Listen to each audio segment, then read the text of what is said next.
instantly. Technology is nice when it works, isn't it? Alright, I have got another link Especially with for new you. stuff. And let me see if I can send that to you on the Instagrams. Alright, here's the new one. Let's see if it works. I'll click on it too. Excuse me. Okay, let me go to admin now. Okay, so that's there. Ah, okay, wrong one. I need to open here, there. Open on this window. Open a tab. Alright, I think we're in business. What's up with Okay. this drift event starting in 7 minutes? Ooh. So, what sounds come from the YouTube channel apart from your voice? Should be the game audio and your voice as well. Okay, so I'm going to minimize that volume So as as much as to I not can. make an echo. Much appreciated. Thank you, sir. Yeah.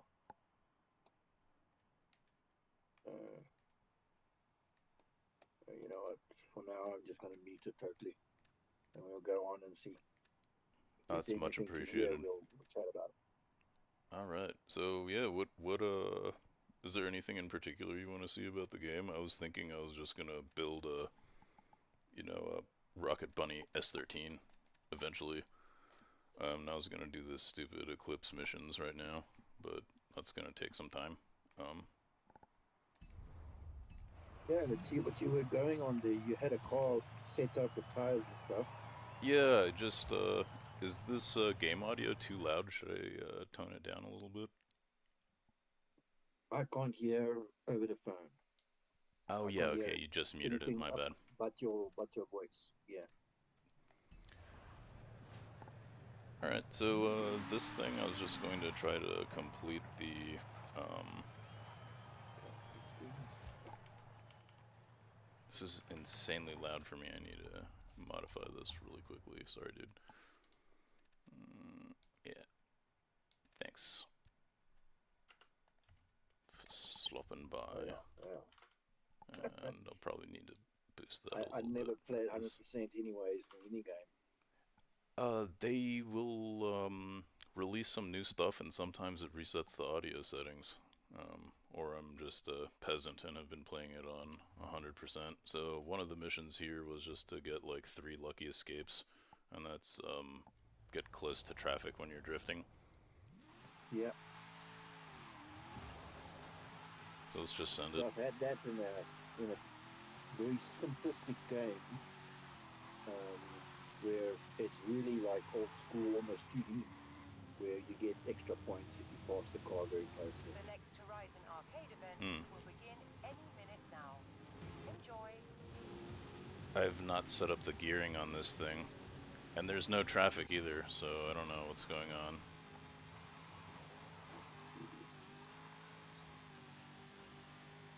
Alright, we're just gonna go over to the other side.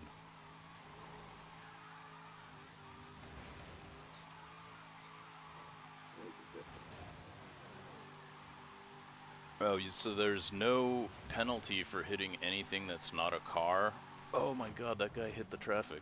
So I hit the traffic too. Thanks, guy. It's just thoroughly nerve-wracking now that I know someone's actually watching. Thank you. The pressure's on.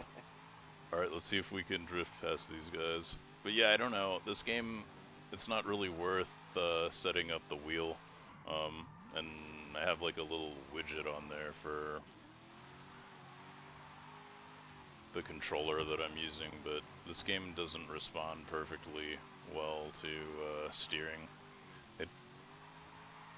The game needs to be tuned to give the right kind of forced feedback on the wheel, otherwise it doesn't self-steer and it feels real strange to drive. So for games that don't have that set up very well, I just play with the controller. And this is really an arcade game anyway, as you can tell. Yeah, okay. Yeah, so yeah, my question was, are you on a simulator or are you on controls? Nah, just controls this evening. But if we ever go to like a real racetrack and another game, Assetto Corsa. That might be more your speed. That one's like a real simulator. That's actually really fun to drive any car in. Well, like my preferences was like the underground and the most wanted setup, so which is very much a more arcade style like this. Anyway, so I've never driven a simulator like Saturn one, except once at a game arcade where you get those booths. Yeah. Race with your friends or something. Yeah, there's an Initial D arcade game, and one of the guys on TRD forums, Seabass, he actually is running his own arcade in Stockton now, and he has a bunch of those boxes for. Oh, there we go. We got a lucky escape. But yeah, he's got a bunch of Initial D games in his arcade now. And the guy actually went pretty hard. Like, he actually rents out a legitimate space in a mall. And he has a ton of machines there, vending machines, tournaments. Went pretty hard.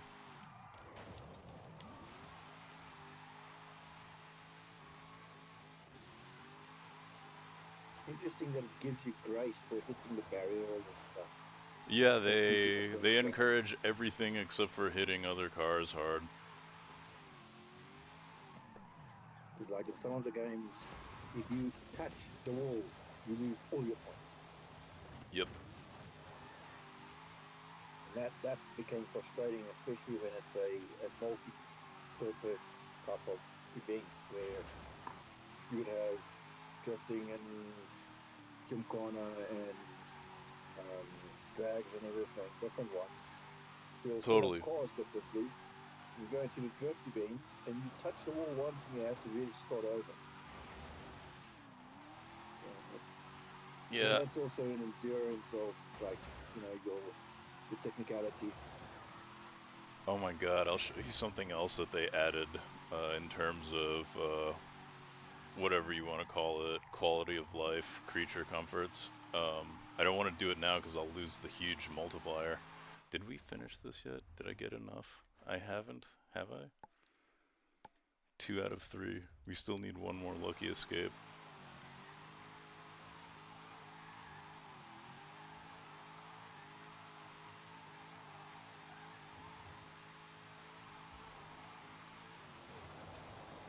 Alright, I finally got it. But you can do, if you mess up in this game, you can do something like this and rewind.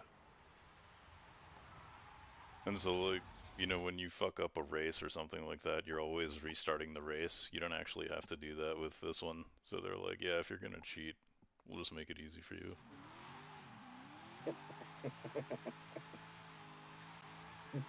Hold on, give me a sec. My alarm's going. Oh my god, it's time to wake up from your fever dream. So, that was pretty cool. Oh yeah, sorry, I'll give you a second. Gonna do a drag race. So Sorry, that I was... missed that last part. What were you saying? no worries. It was a cool show with Mad Brad. So you know him, like, in real life? I've never met him personally, no. Oh, okay. We have chatted. Cool. So, and I've been following for more than a year his show. So, try to make it as... Because it's always on a Saturday late, our time, so it's 9 o'clock at night until 12. Yeah. It's kind of prime time if you going somewhere or, Right. you're going to a club, which I haven't been in a very long time, then you're out, so you miss it. Absolutely. But, lately, just been at home. Homebody. I hear you. That's what you're supposed to do after you turn 30 anyway. That's what I heard. Hey! Right. How old do you think I am?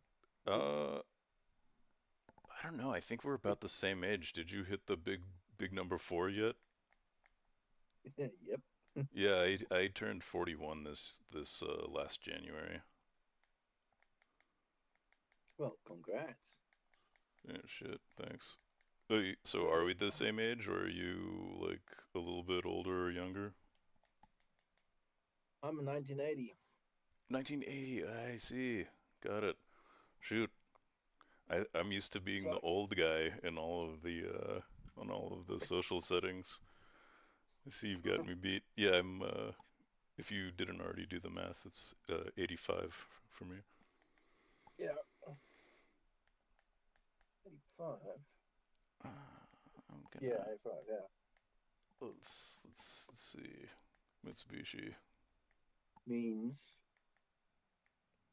my track brother is race. turning 40 this year. Damn. Ah, nice.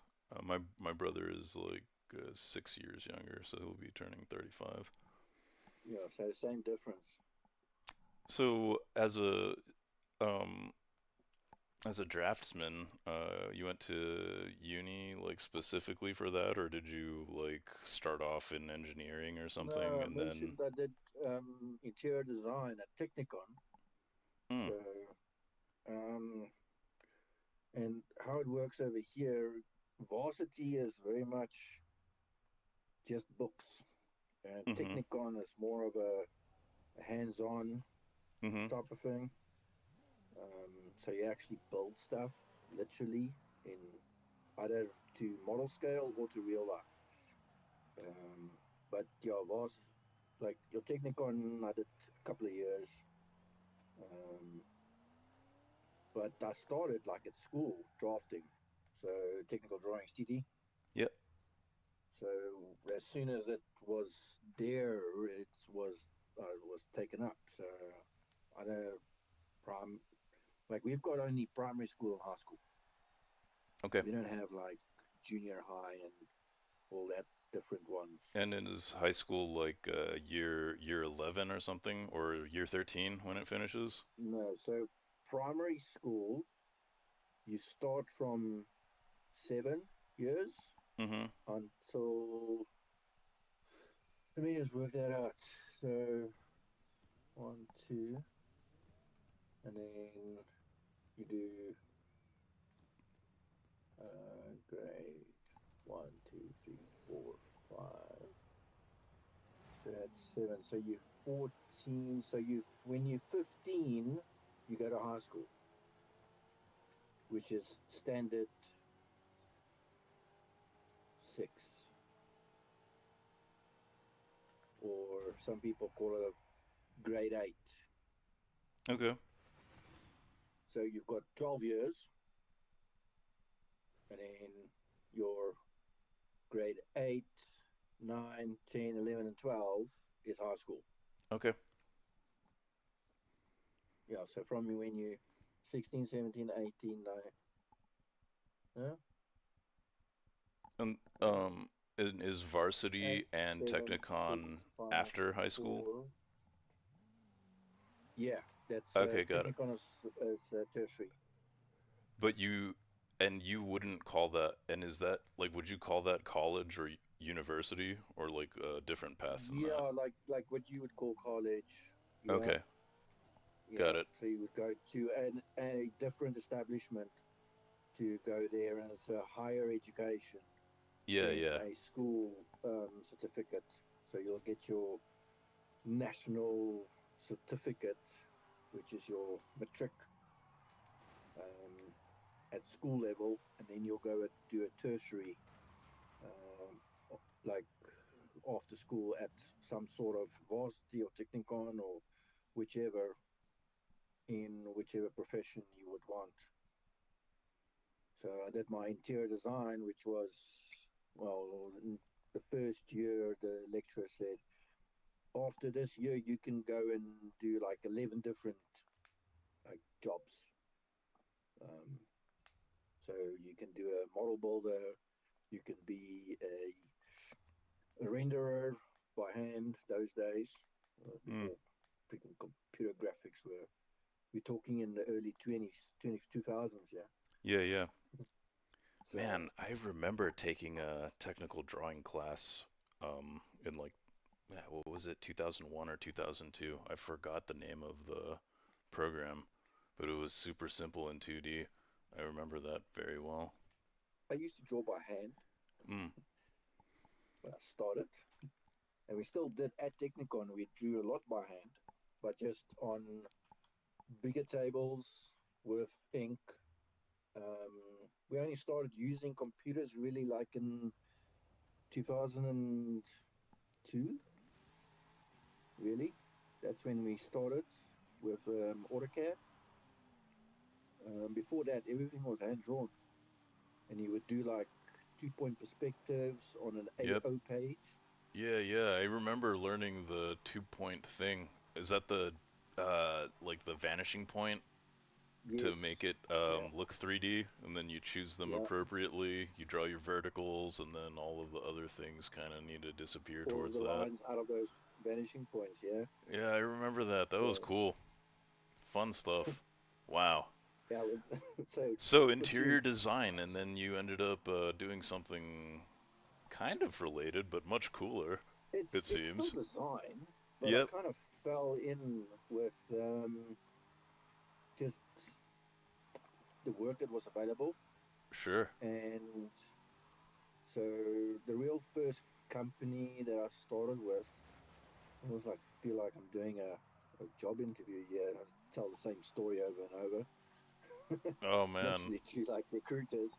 If this is too traumatic, you feel free to No, I just do this go almost somewhere on a else. daily basis. Yeah. It's Like practice for talk to the a next one. recruiter and like, so so tell me, like, where did you start? Where did you like take me through your CV? You know, Yeah. so you worked started at this job and then you went to this company. It's like It's so very exciting to learn about the secondary or post high school like accreditation and learning in different countries. Like in the U.S., you never get any on-the-job training at all, like you would in Technicon, until you actually start your work. It's pretty rare to find a university program, like outside of medicine, that yeah. has you training in your field in a professional setting. Yeah, we do 3 semesters where we work for like an actual engineering client, and when you're a senior, Yeah, you can either do a thesis or you can do a full year of working for your client. And so, yeah. uh, Similar with Technicon. I'm not so sure about varsity, but with Technicon, we are actually in my second. So I did a 3-year course, and in your fourth year, you can go and do a master's as such. mm, Um, where you do a thesis, um, but you can do a 3-year diploma, national diploma. So that's higher than a normal diploma. And that's because it's at the time it was rated as international standards. mm. Oh, I So can't you believe can I go lost this. take your qualification and they would accept you overseas Like because of anywhere in the crown, old crown territories or whatever. I'm trying to say, the Queen's Commonwealth or whatever. I don't know what it's called no, not exactly. necessarily only there. No, Mm. um, it's we could go anywhere. Anywhere in With a Europe national and the diploma, U.S. That's cool. it would be recognized that you have established that you can actually do the work. Um, because you had to do, uh, we also had to go out and work during, we had actually like a 3-month holiday between November and February that we had nothing to do. So Mm. you would go out and you would go work, and you needed certain hours to be logged by that employee Yep. so that it would prove that that is part of your actual mark for your 3rd year final. It counts for that. If you don't have it, if you didn't go out and did your practical, you can't finish your theory. Wow. So That's pretty it was part strict. of the yeah. So they not just encouraged it. They said, well, in 3rd year you have to do a certain amount of hours. I think it was like Work 300 or study. something. Whoa, that's a lot. That's significant.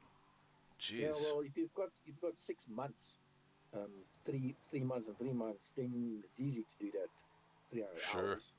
I mean, that's If you still work, like 7 if full you're working weeks, on man. a 44, 45 hours a week, getting to 300 is not going to be taking that long. Yeah, that's fair. That's fair. So, and if you're only taking, a lot of people, yeah, some of the places almost never close over Christmas holiday. So similar with America, where you only have a couple of days off between, so you have your Christmas and then New Year's, and then the rest of it you work because it's not summer holidays. Hmm. Where it's our summer in December. Yeah, yeah. So that's our longest period that places close. So a lot of places that you would do like engineering courses or anything, they would physically close shop for a full month from the Hmm. 16th of December until the 16th of January. They are closed. Factories are closed. Hmm. They might work on skeleton stuff, just to maintain it, or if there's urgent stuff, and depending on what kind of industry it is or what's needed, late runs. Mm-hmm. Um, but yeah, other places like entertainment business, that's our busy period. Oh, I see. Yeah, that makes sense. Yeah, like we do the New Year's parties. Yep. you know, the only day that they don't work is Christmas Day. Hmm. That's you will not, we won't, well, would not want you in any entertainment to want to make you work on Christmas Day unless absolutely necessary. Like last, not the 2025 December, the 2024 December, Christmas. Hmm. Some guys had to go into work to load trucks because a truck ran through a pothole. So we're talking, a big 12-ton truck. Hmm. Um, and it went through a pothole and overturned. So they got trucks and loaded more kit for that got damaged and needed to be there faster. Sent an empty truck to that location and cross-loaded, Mm-hmm. but still they needed to wait for the accident scene to clear and all of that. So there was time involved. Um, but still, staff needed to go in and load a truck. And we're talking from Joburg to Cape Town, which is roughly 1,400 kilometers. And they were like halfway on the Hmm. journey when it happened. Sounds like a And it's like, rough emergency. no, it was like total, like it is an emergency. There was an accident, Right. It's not a lastminute.com, oh shit, the client decided to change something, which happens. Right. Right. Actual serious damage, Yeah, potential injury, lives on the line. and like equipment got damaged and then needs to replace so that it can be, the show can actually work and Yep. be on site on time. So, like, oh well, it's unforeseen. If your Yeah. client changes its mind, you can always tell the clients, like, sorry, no, we can't make that change. You signed a contract. This is what you're paying for. This is what we are doing for you. And you've got to deal with it. You can't change it now. This is your show. Yep. So yeah, Yeah, I no, don't know. like, Engineering is notoriously bad for what you just described. Requirements creep. Um, bending over similar. backwards. Not just for this contract. Make sure we get the next contract too. Thanks. Thanks. Mm-hmm. Yeah, no, But yeah, I they can did it see how. with a lot of new first times, first timer clients. You're more lenient, which Hmm. means the staff works harder just to secure the job Yep. so that they're happy with it, so they'll come back with the next job. That's funny how that works, isn't it? There's so much of it is presentation. Yeah. You know, how you deliver on your, like, what's it at, first impressions count type of thing? Yep, exactly. You know, like, I'm yeah. not going to come back to you if you stuff it up the first time, you know, it's like, sorry. That's exactly right. And then That is one of the rules in that type of industry, because you can have a audio problem, or you can have a lighting problem, and depending on how finicky the client is, you know, like we once had a client, and it was a live stream on South African TV through SABC, and you know, we have take a week to set up and everything, and they sell tickets, and everything gets passed and signed off accordingly for fire and evacuation and everything. So how many seats can be sold because of everything that goes apart with it, like where you can see stuff from, because there's not a wall blocking you, maybe because of the orientation you're sitting in. So if you think of like a boxing ring, yeah, like a wrestling ring. Yep. So you've got seats right round, like an arena. Sure. Right? But this arena that they have down in Durban has only 3 sides. And then the stage we built in the one side that has no seating. Okay. So your seating that is left and right of it, as such, Yep. there are points where you can't see because of infrastructure of the building. Sure. And those seats with sidelines then get blocked off. Yeah, as you're looking like sideways at the stage, or possibly Or even you from can't see behind at the all stage. because there's a wall right next to you. You know, because there's a passageway going towards there. They do have, where they have seats, they'll have like a center stage maybe set up, and then you can see from there. You know, they do have events like that. But in this case, the stage is so far deep into the venue, away from those seats, that you can't possibly see. Yeah. So never mind, can you see? The audio is bad because of all the infrastructure and blocking of it. So they sell the seats that are not blocked. Oh, sorry, other way around. They block off the seats and they don't sell it. But then to fill it up, they do rent a crowd. They go and tell people, no, come in, we'll pay you to fill up the venue. Oh, okay. Right? So when the camera pans across the audience, there's not empty seat blocks. So it looks spectacular. But then they come back after the show and say, "Yeah, no, these people that were sitting here couldn't hear properly." And they knew they can't see, so they weren't going that route. It was a total thing about, like, you know, trying to get money back from what they've paid already and pay less eventually. You know, stingy. Yep. And it's gospel. You know, this is a church gig. You know, that's funny. I was about to mention that I had one of those seats recently, and it was for, you know, like literally at the Christian university. It was for the Christmas show. It was literally that, and it's a performance arts like school inside of the university too, and like their home setup is like that. It's really funny. What a coincidence.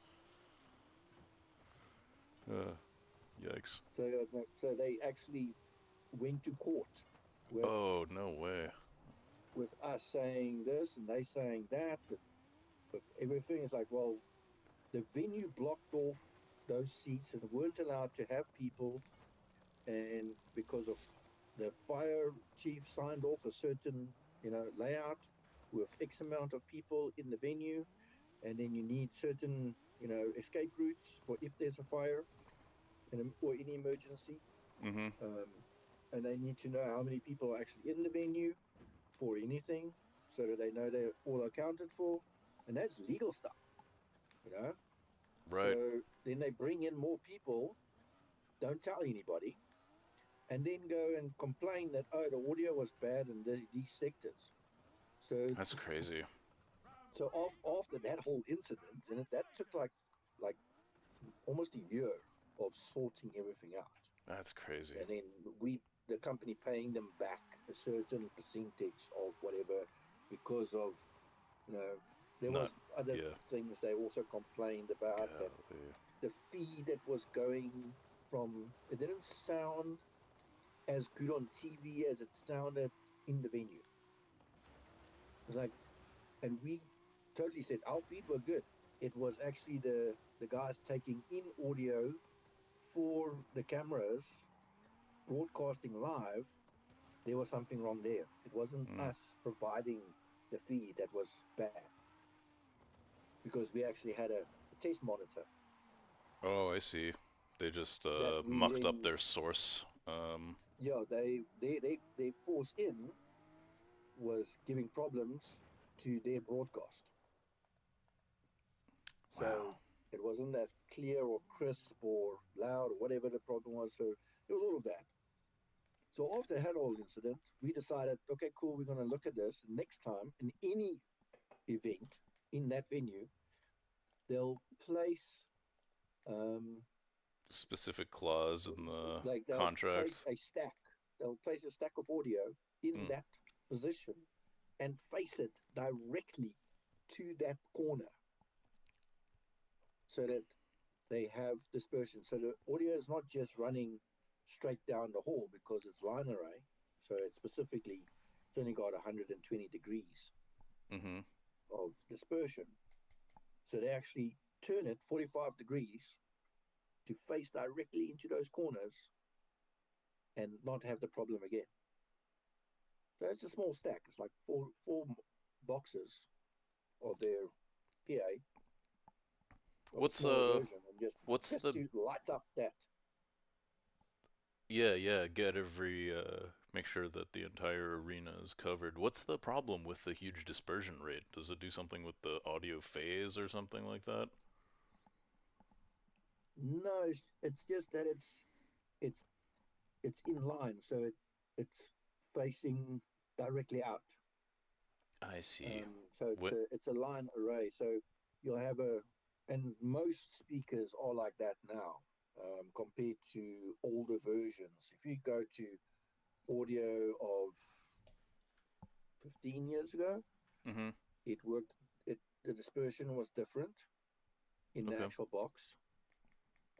Now it's the box itself is flat in front. Okay. And everything happens inside the box.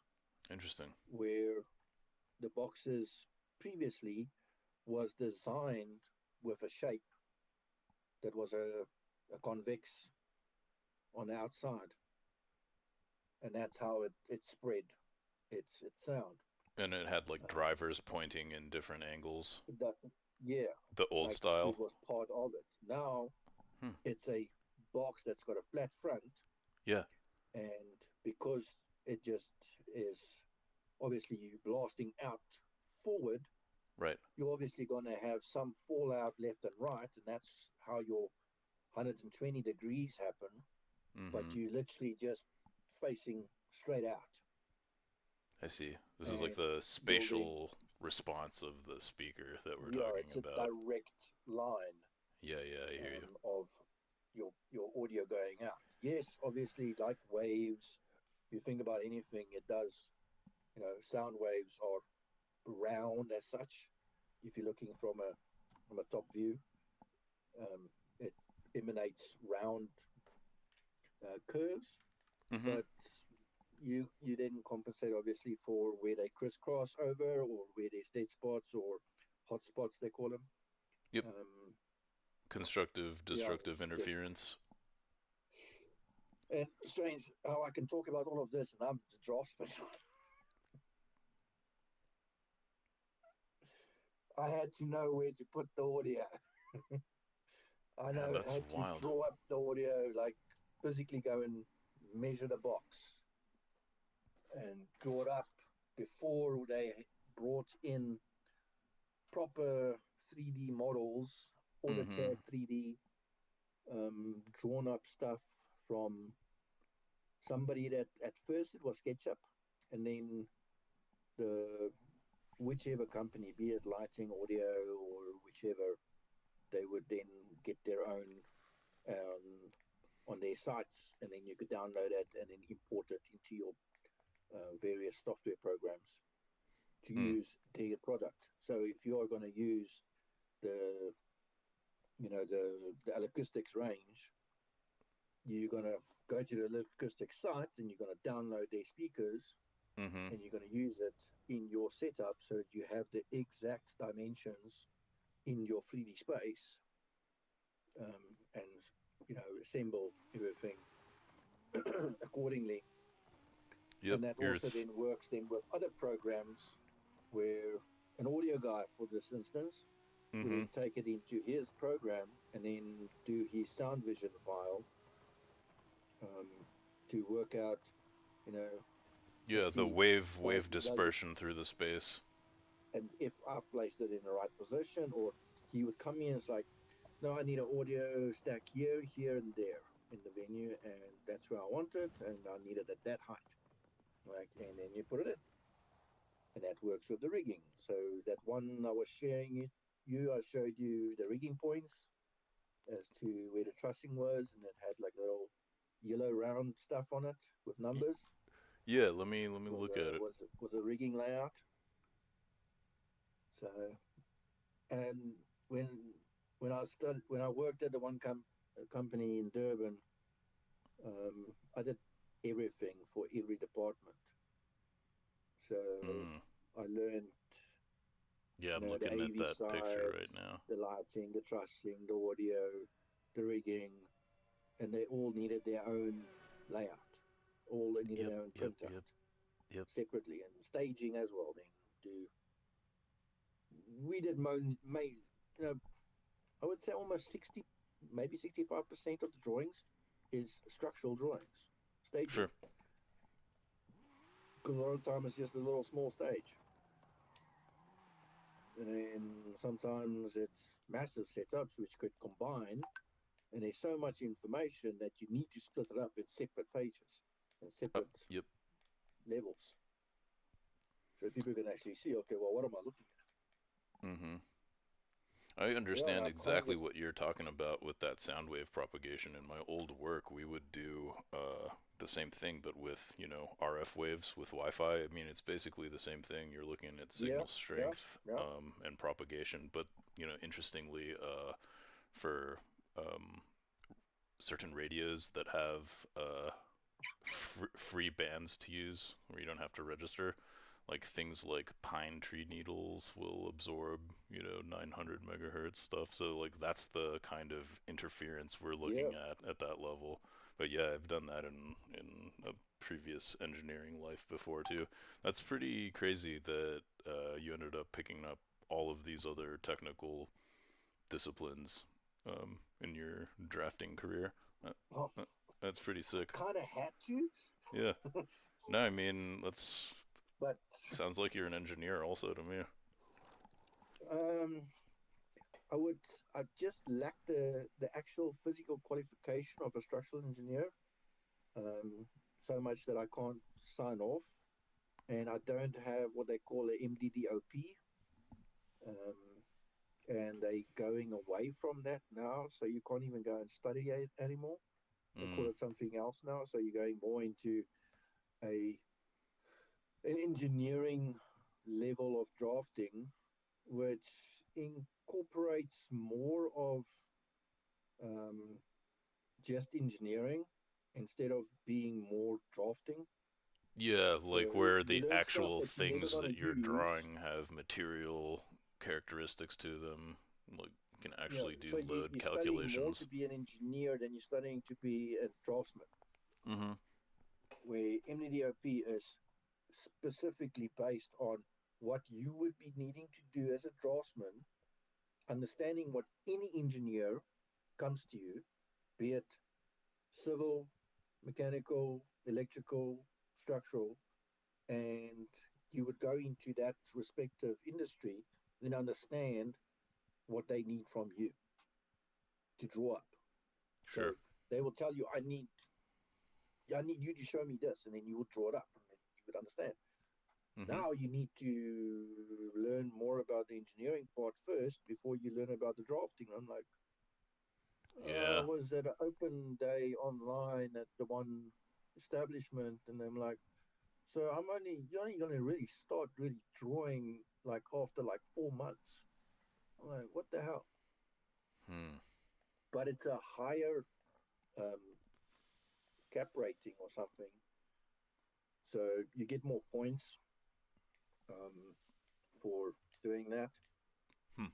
Like, but it just also costed too much, so I didn't go and do it. Supposed Yeah. to start in Feb. Man, that's So kind of for crazy us, that all of these jobs are hidden behind actual certifications that you can get. In the US, an engineer, well, I think first of all, in general, mechanical and structural engineers and civil engineers, they're all like learning drafting, like in their intro to engineering classes. It's taught you hand in would need hand to understand nowadays. a drawing to understand what you are studying. Yes, I Yeah, would, I would, I compare. Yes, I agree with that. So you need to understand it to be able to read a drawing to understand whichever field you are going in to specialize in. certainly.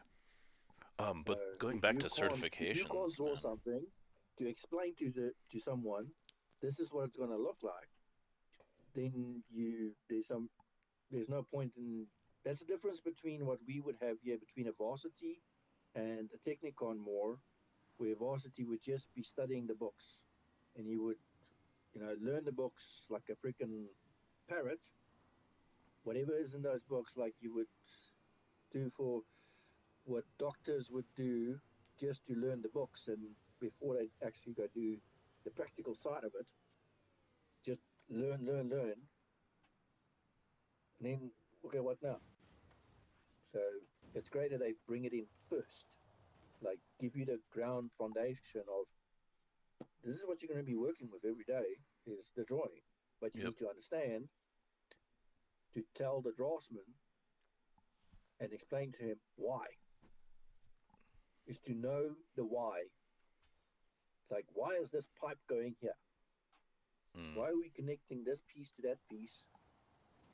It's because the pressure of this and the whatever of Yeah, that, yeah, yeah, exactly. you know, You need a nozzle here, that's when you're otherwise the becoming the engineer turbo's not level. gonna But spool. you need to have the foundation. And that's why interior design was so great, where it incorporated everything.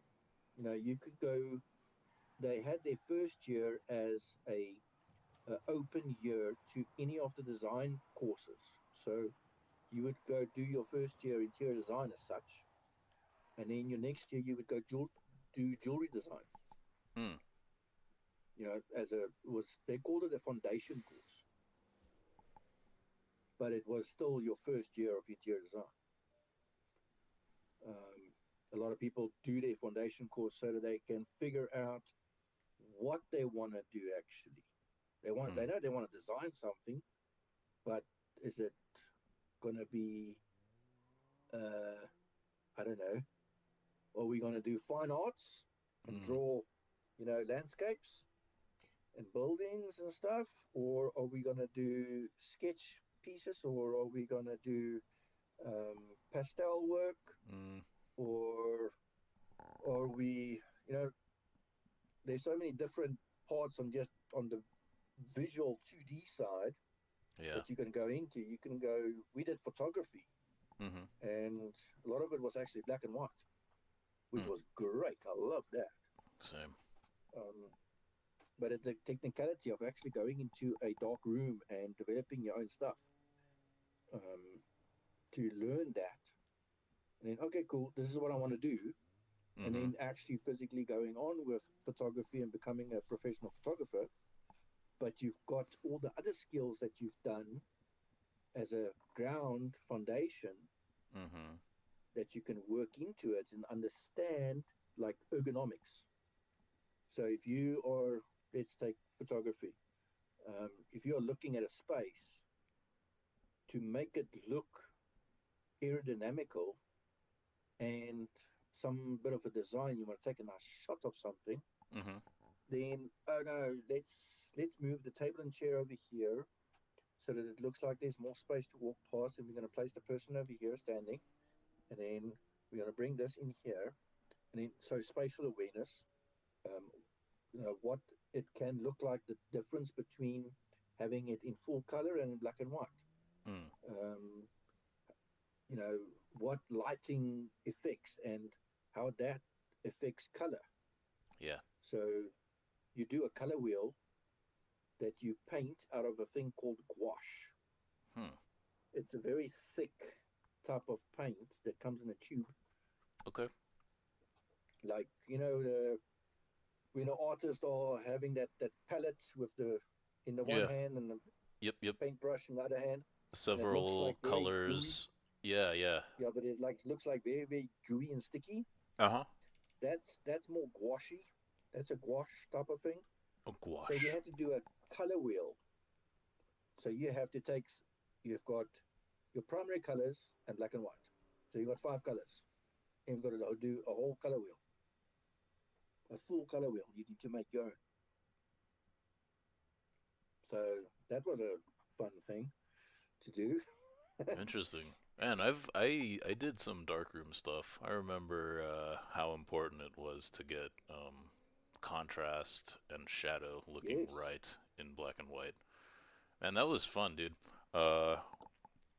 Was it there was like a developer, and then right away there was a fixer, and then nope.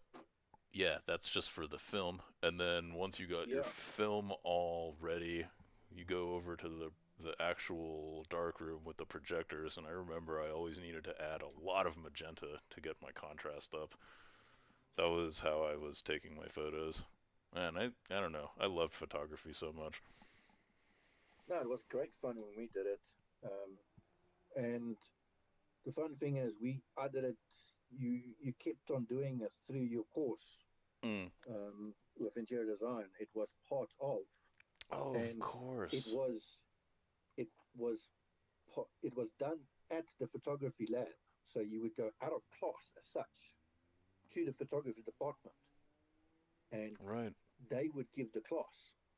Ah, that's great. So and like, was it like actual, like a real photography class, or was it specifically one that was tailored for the interior design class guys? No, it was just the general. If you would go study photography at Technicon, that's where you would go. Yeah. And we would just have one of the sessions, one of the days in the week.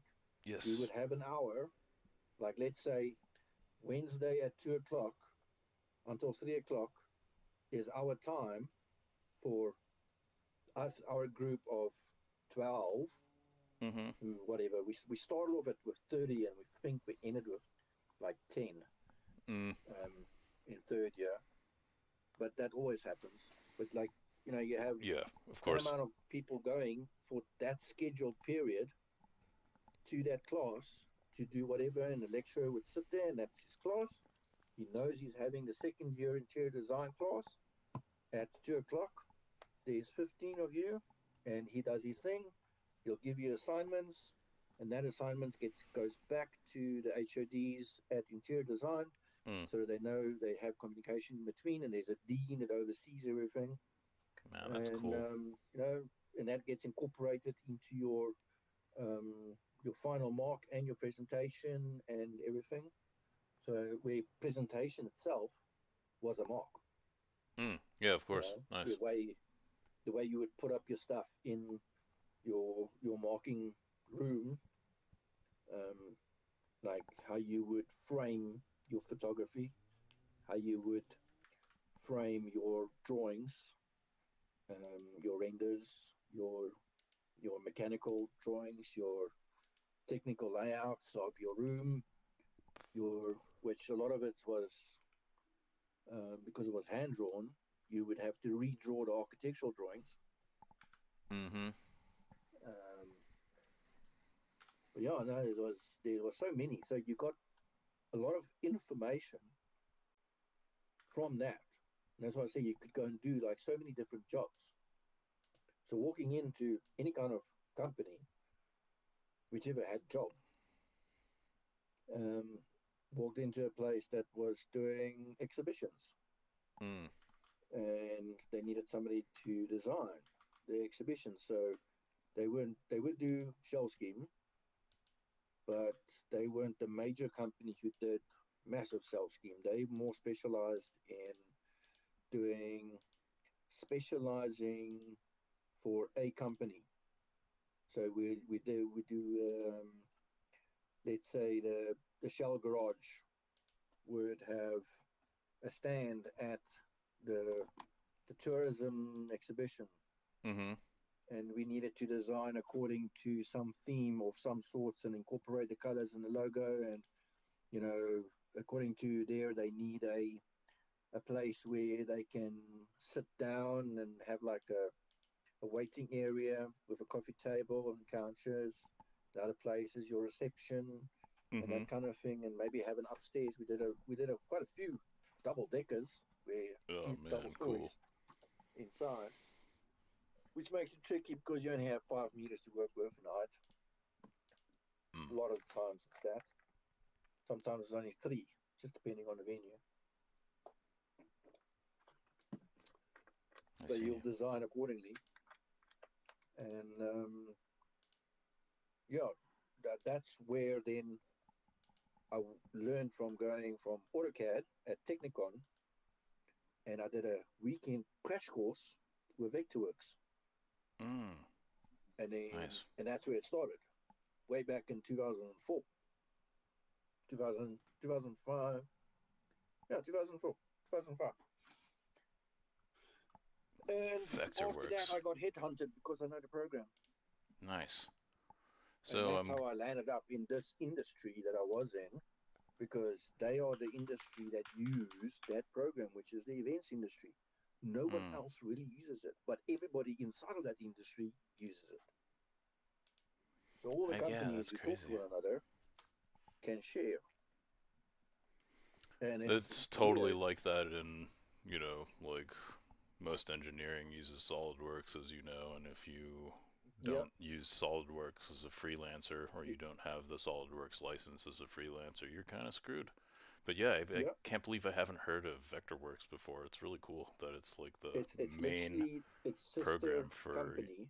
And you can do basically the same thing. It's just SolidWorks don't have certain things that Vectorworks has. Like Vectorworks comes standard now.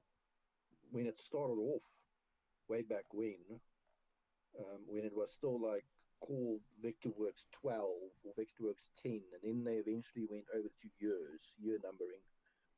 So now it's Vectorworks 2025 type of thing. Way back when it didn't have some of it, and I was actually on the forums chatting to the guy developing the stuff that was then being used as the symbols in the actual program. So the actual 3D of audio speakers and projectors and screens, like projector screens, LED screens, TV screens, all of that. He started with was Landro Vision, LUN, Drew Vision. He had an AV company, and he started drawing the stuff up as in 3D, and then he was using the program. And it's like, well, I don't have this, so I'll need to draw it up in 3D and then use it in my in Vectorworks. And he then would sell that to Vectorworks for them to incorporate it as a symbol, part of the tools with the next version. So he was selling Vectorworks the 3D assets. You've got all the trussing, you've got all the lighting fixtures, all the audio fixtures, projectors, screens, LED screens, stage blocks. Everything is in there, but it's not in SolidWorks. You could have a plugin because that is part of it. Is you get your Vectorworks as your fundamental, as your call it your foundation of your program. Yeah. Then you'll have add-ons or plugins, which is your Spotlight. Yeah, various Specifically, hardware libraries for whatever you want to yeah. put into So your you'll have design. Spotlight, which is everything with entertainment. You'll have a plugin for doing landscaping. Sure. Interior furniture of a certain quality. So, yes, you'll get Wall plugins textures, specifically that's from a windows. higher quality, but eventually the fundamental just came with furniture. Certain, so you want a bed, you want a cabinet, an office cabinet, you want a chair, you want a boardroom table, you want a coffee table, you want a lamp. Some stuff just came with the library. Yeah. And it was from anything from a tap to a light. So you could still draw your 3D walls just like you do in Revit and in SolidWorks, and have all of that. Just in Vectorworks, it's minimalized as to how much of those tools you have and how much those tools you can manipulate. Where the Spotlight plugin, if you've got a light, you literally use those lights to do those renders. So a lot of those renders was done inside of that program using physical actual 3D symbols that has attributes and data to it that you can edit on your palettes. Yep. To change it and change the mood and change the colors and move the position specifically without actually clicking and dragging on screen. You can tell it on the side palette, I need to turn you 34.5 degrees and it will shift. Exactly. So that's like the next level of editing, right? You don't have to just do it mainly through the GUI. You have your little attributes panel for each little asset.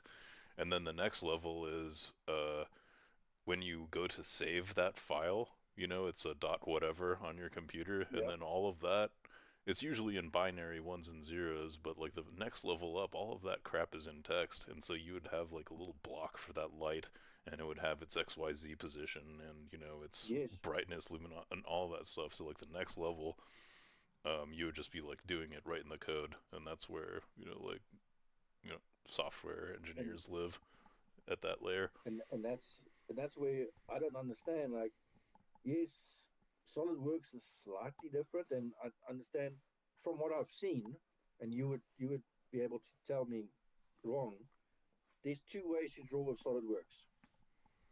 You can, and for one way is like you start with your planes, and you do like your 2D, and then the traditional drafting procedure. Yeah, and then you go to your 3D section and stuff, where another guy showed me on a different YouTube channel where he starts drawing in 3D, but he does it differently. And the way that he's thinking, because he knows exactly what he wants to draw. It's like, I know what I need to draw, and I know what it needs to look like. So I'm just going to start drawing it in 3D. So I'm like, okay, cool. I'm going to draw the shape in 2D. There's my sketch part. But then immediately extrudes it and shapes it. So he did a cell phone cover just to illustrate it.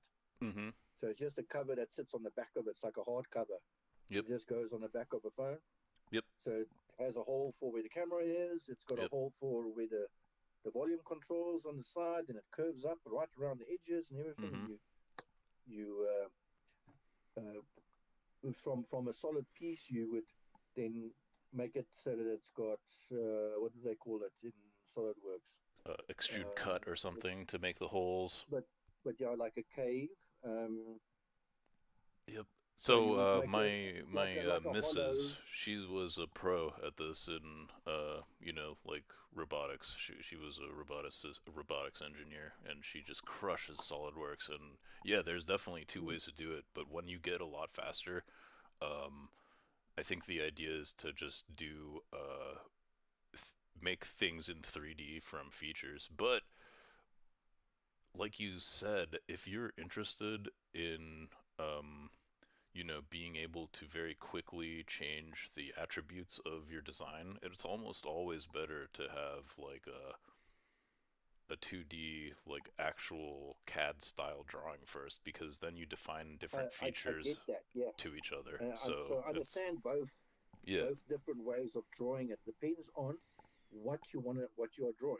yep, What is your end product? exactly. So And so if you're making you are like an new to assembly, for something. instance, it's always gonna Yes. be the first way, So like the the one original I way. saw, which is the guy started off, he said, "This is the end product, and this is where we're starting." And he was Yep. actually drawing something Are you still that was watching a the fully. stream? I'll show you an I intake see the manifold. little mushroom head die. Oh yeah, this is another game called GeoGuessr. Do you know what this is? It's No. like I'll show you real quick. I gotta go to the restroom real quick, but I'll be back in like a few minutes. And then this game is really cool. You might find it interesting. And there's a lot of stuff in South Africa, Lesotho, Lesotho. I don't know how to say it, but yeah, I'll show you this in just a few minutes. I'll be right back. All right, man. Have your piss break.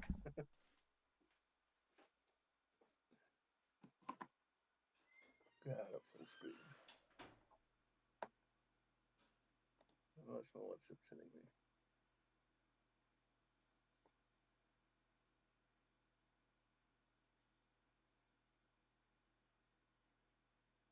Oh, sorry, Sam.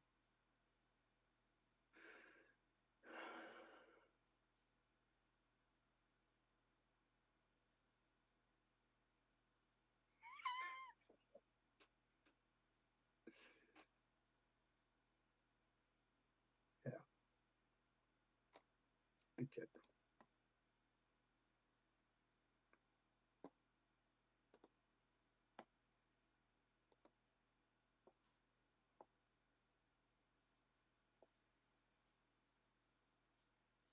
.8 kilometers of unforgiving asphalt, more than 70 corners, elevation changes exceeding 300 meters, blind crests, off-camber turns, barriers only meters away. Sorry for the delay, esteemed viewers.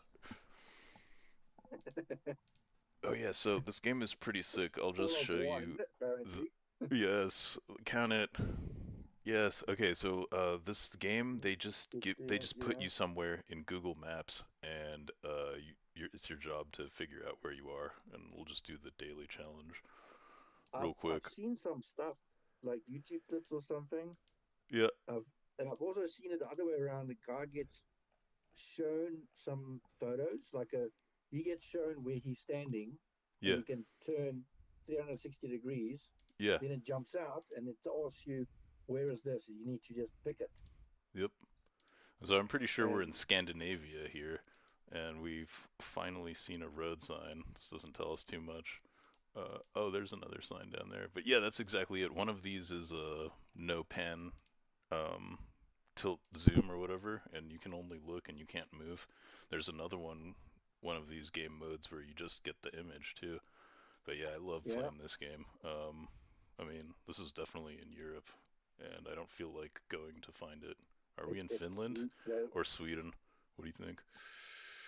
but if you zoom into that road sign, Yeah. yeah, just zoom into the road sign there. Just go closer.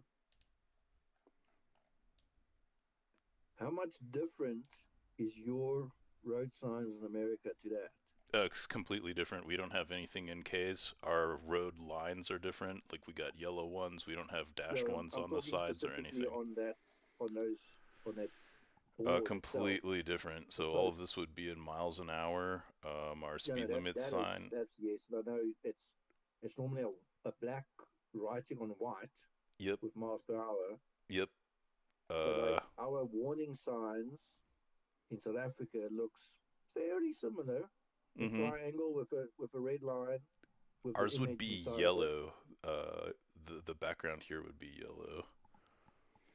Yeah, okay. And I've never seen an inclement weather sign before. First time I've seen that, but Yeah. obviously telling that it's always wet, so that also gives you an indication as to where you are. Yeah. It Uh, always rains. Yeah, I'd say, In I'd say South Africa, you'll find a triangle with an image of a kudu, and a underneath it would kudu. say Yes. baboons. Oh man, watch You out. seen that clip of Jeremy Clarkson? Oh man, I don't know the one you're talking about. Is it an old school Top Gear one? All right, we're just gonna send it. It's the We're in the one. middle of It's the Finland. one where they sit Oh, like Estonia. at a table with like an audience in like an amphitheater type of style, Okay. where they're very close up with them. Not the ones where they sit in the car seats Hmm. in the big dome type of thing. And they're talking about South Africa, and they start off first as to you know, the things about South Africa, and they start with the signpost. It's like, apparently they know what the animal looks like, but they don't name it correctly. It's called baboons, but we all know that's a kudu. And then they show the baboons are cleverer, We're more definitely in clever than Vietnam here. the people, because they lying there on their side with a gun, and the cop is using a gun as a rest up his ass. Oh yeah, God, what the hell?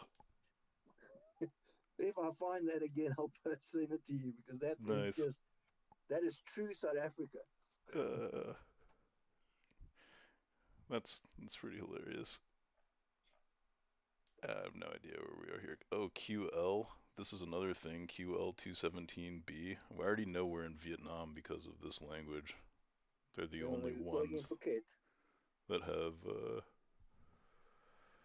like it's the only Asian language that's even trying to be written by Latin alphabet.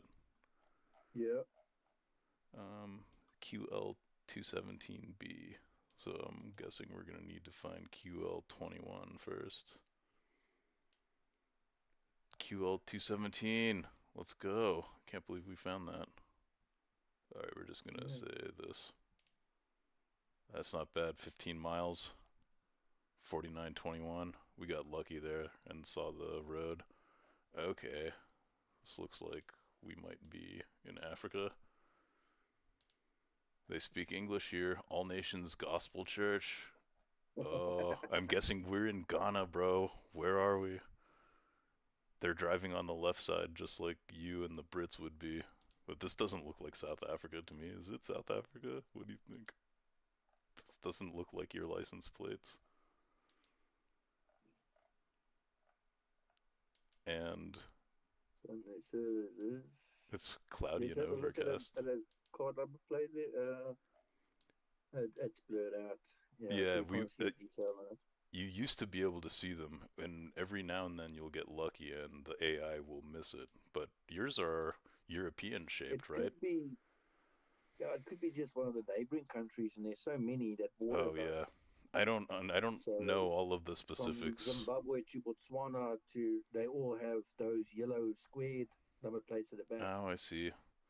So we could be somewhere in here. It's that those cars have. See, even that minivan, that shape of a Fresh Toyota tilapia comes now. out of Which one? The old one? Botswana and Namibia. The high ace? Yeah, they have that same type of Do you know this brand, Bata? Zimbabwe. Your Yeah, guess is could be there. Zimbabwe? Is this Bata is actually a brand name, and they've got a factory here in South Africa. is it shoes? But yeah, Okay, maybe we school have shoes, this in basically. Thailand too. Yeah, That's pretty cool. yeah. Bata is gone international. They, as I said, You they know do what, mainly man? school shoes over here, but Yep. they do work shoes and stuff like that. More for that. Really good But that's their brand. flip-flops.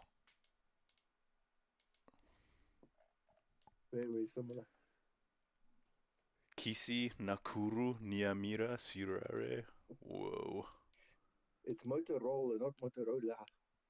Motorola. Got it. Omayo Plaza. Is it all... Oh, man. I wish I knew more about the names in Africa. Do you think this is in the southern part around you? Oh, Kenyan tilapia. We just found it. There was a sign. Oh god, Nakuru. Let's go. Shit. We were running out of time. We only had like 10 seconds left there. 7 seconds. Okay. I'm just gonna say we're somewhere in Iceland. There we go. 42 miles away.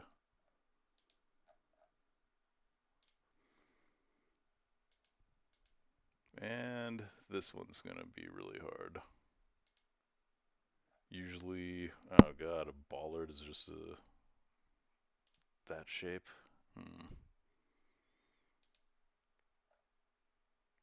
I don't know. Some of the real good players here would know exactly where this is just based on the shape of these. Okay, here we go. What? It thinks it's a number plate. Ruta. If you've actually traveled in certain places, and then, you know, I've been to, you know, this area, but it stretches over like, you know, 500 miles of, you know, land that here it's flat, and over here there's mountains, and, you know, Ruta Jones. I think we're somewhere here.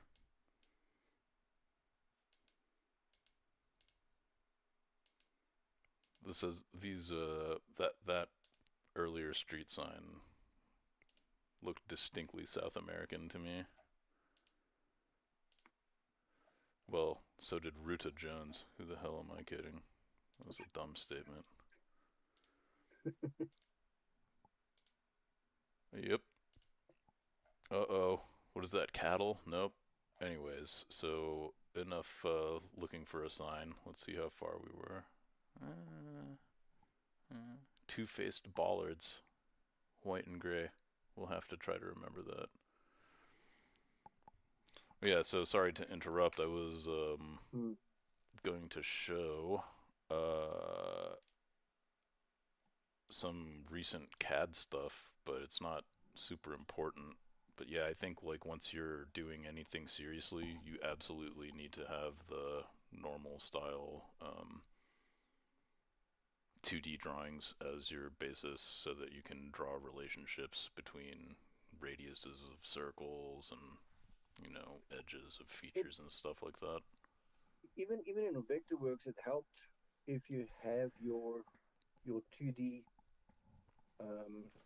setup, but in Vectorworks you would dimension 3D stuff in a 2D plane. So you would have your model space as such, and then you would have your paper space or your paper layout, and whatever is drawn, you just dimension it and it gets printed out in a 2D view. Sure. So you don't need a separate drawing. So you wouldn't need a 2D drawing and a 3D drawing of the same thing. It's just everything is there. Just the way you work with it within your different spaces of your 3D space, which is your model space, and your 2D space, which is your paper space, which your layouts. So that's how we would get those images that you saw on the stage. With, it looks like it's all in 2D, but it's actually in a 3D space. Just you're looking at the XY plane versus the XZ plane or whatever. So you can see it from the top or from straight to the front or the left. Certain programs like SolidWorks, it actually wants you to have a separate drawing, a 2D drawing, and a separate 3D drawing.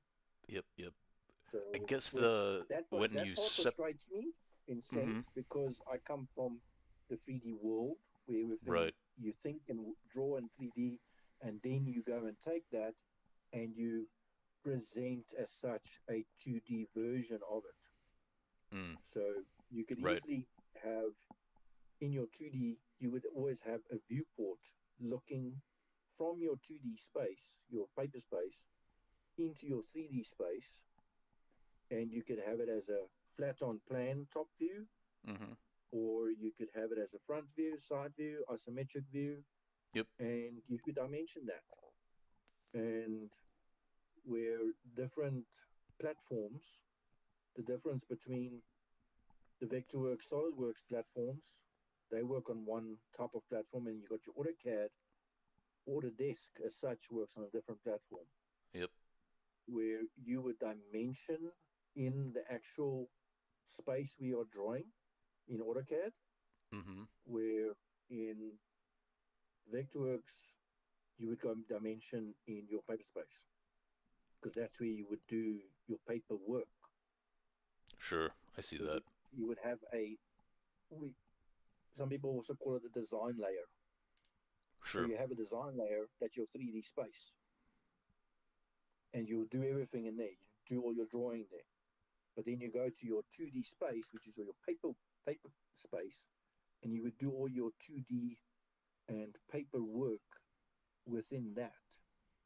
So you would do your dimensioning in there, and your annotations then become scaled to whichever scale you are using in that, and not scaled to what it's scaled to in your 3D space or your model space, your design space. Yep. Like AutoCAD. But I recently went and redid my AutoCAD certificate, and like, oh yeah, that's a difference. Oh, but you can do this. No, but you can change scale in your dimensions. Like, yeah, but you could do it automatically in your paper space. Yes. So you dimension within your paper space, so you can have 5 different viewports of the same thing at different scale, and you would still read a dimension at the same height of when it's printed out.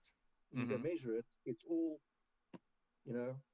1 inch high in your terms, but it's at the one is at 10, one is to 10, one is to 20, and one is to 50. And all the dimensions are still, when you physically go and measure it on a printed out page, is still exactly the same, because it's scaled accordingly. Sure. In that paper space. Yeah. And you could just do it for that view. Now, you try and do it in your drawing space in AutoCAD, and you have to go and fiddle around there. It's like, for certain applications, certain programs just work, like architecture, use AutoCAD. You use Autodesk type of thing. Sure. And that's where, your Revit and all of those things that a lot of people are asking me, can you do it? It's like, yeah, but I've never worked with the program, but I can do it. Yeah, but you don't have the qualification. It's like, it's exactly the same as what I've been drawing, just in a different program. I can do it for you. Put me in front of a laptop or a computer.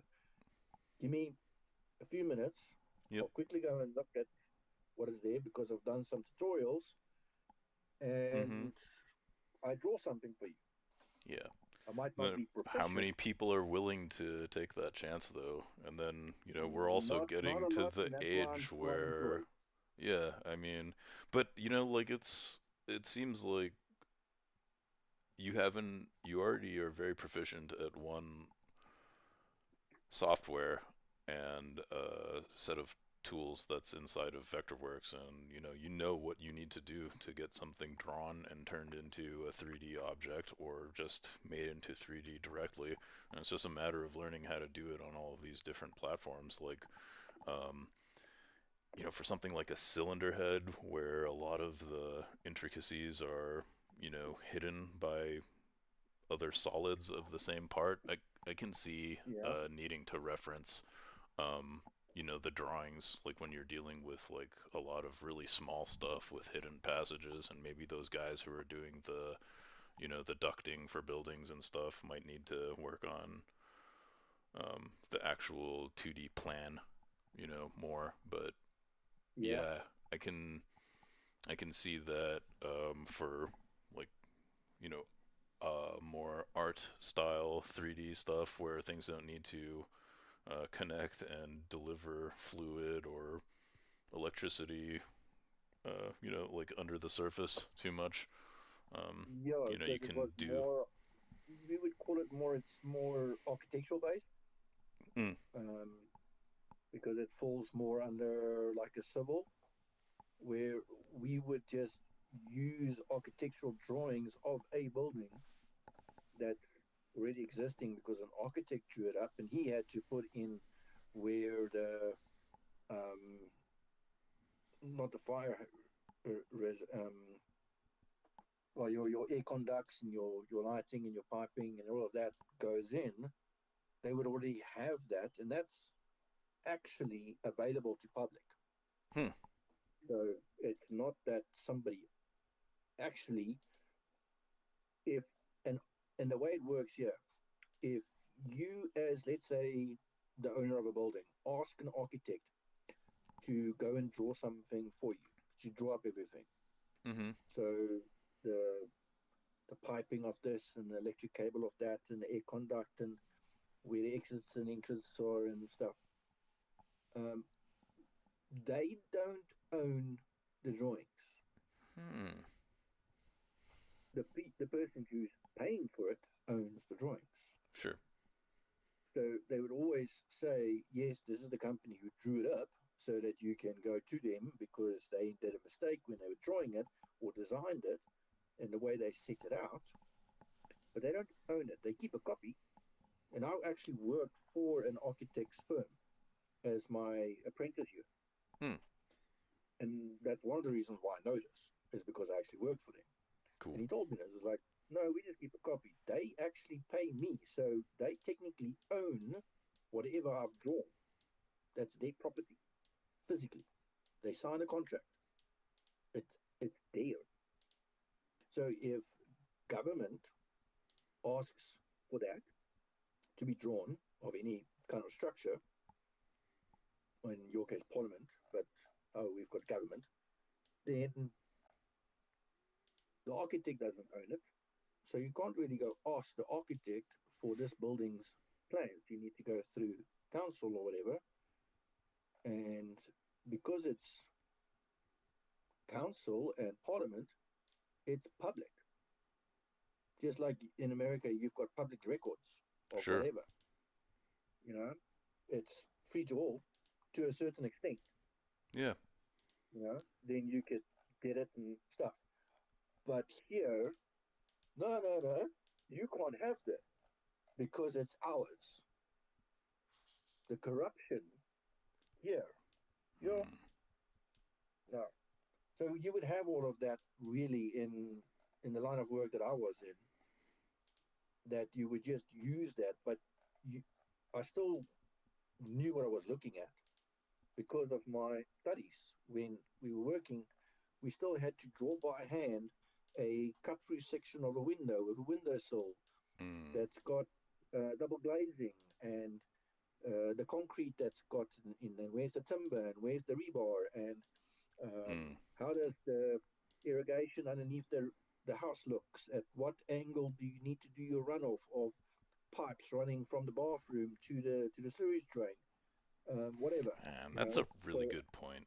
Needing to know how to draw things is a lot more difficult than just choosing the correct asset from, your CAD program.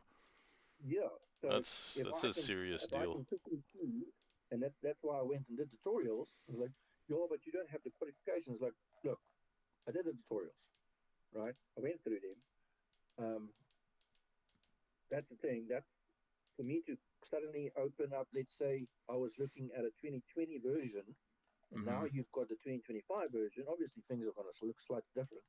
So it's going to take me a while just to look at it and say, oh, this tool is over in the middle and not to the left, and or the palette is in a different position because you can move around your palettes more and blocks. And it's like, I know what the tool does. It does the same work as what I was doing in Vectorworks. Yep. When I do an extrude of a cylinder or a cone or whatever, it looks like that, and I know how to do it. No, you don't have the qualifications, because you don't have the qualifications because you don't have the experience, and they want the experience. Right. And so you're stuck in a catch-22. That whole freaking circle of they want the experience, but without, and you can't get the experience because you don't have. Yep. Oh God. Yeah.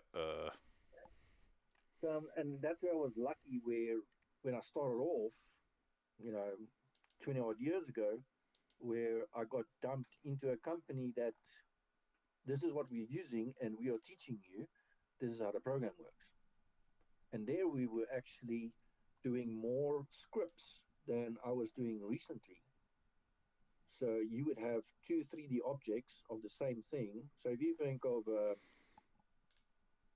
no, is the best way from to your, let's say you've got 2 pieces of 2x4s and you need to put a screen in between them that's like a gauze, right? They're each a meter wide, Okay. and in between you need a piece of gauze, a film. You would be able to click on both 3D objects, right click on it, and say run script, and then it will ask you which script to run, Yeah. and it will tell you this one, and it's already been set up, and you have set up that script for it to create a 3D polygon Mm-hmm. that is 0 thickness, and because it's a gauze, Sure. literally it's micromils um, Yep. thickness, and we're working with, it's just a presentation of something. It's not going to be manufactured. It's already, we just have the stuff lying here. We're going to cut it and we're going to put it in. We're going to put it together. We don't have to show how it's going to be. The gauze is going to be made.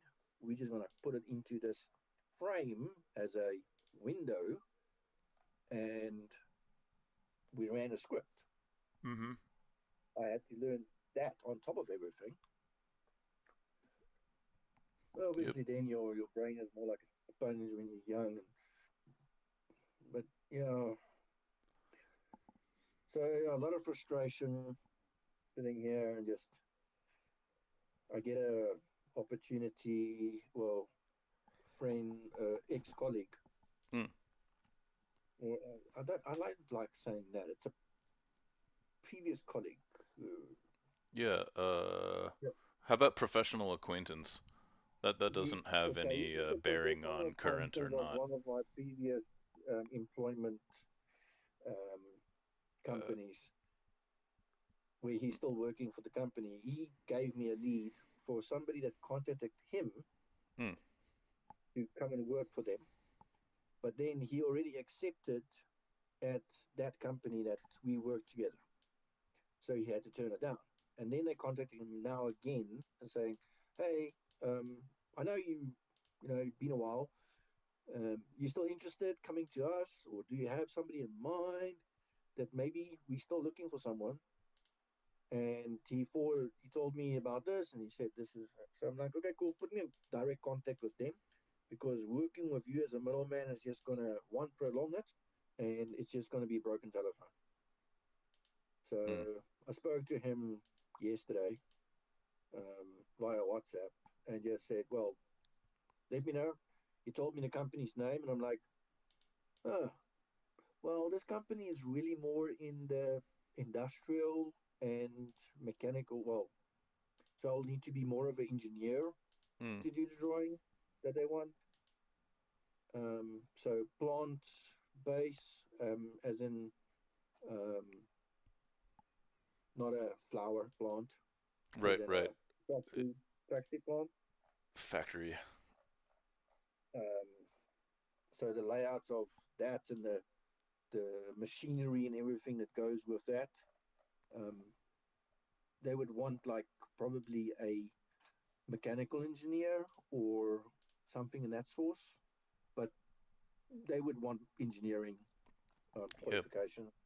So I'm Mm-hmm. like, okay, cool, just give it to me, and I'll see how far I can get with them. Maybe they are desperate enough to hire somebody that is willing to actually learn in the company Yeah. what they do, and it will give me a job, Man, because you would currently, just not run into as much of a problem like this in America, and I never got to finish. I didn't finish because I got distracted, but like the only certifications that you need to even start as an engineer, like, yeah, it's nice to have a degree, but if you're a mechanic, like if you're doing CAD as a draftsman, I don't think you actually need any kind of certification to do that unless you're actually working on civil stuff, in which case you would need to have passed.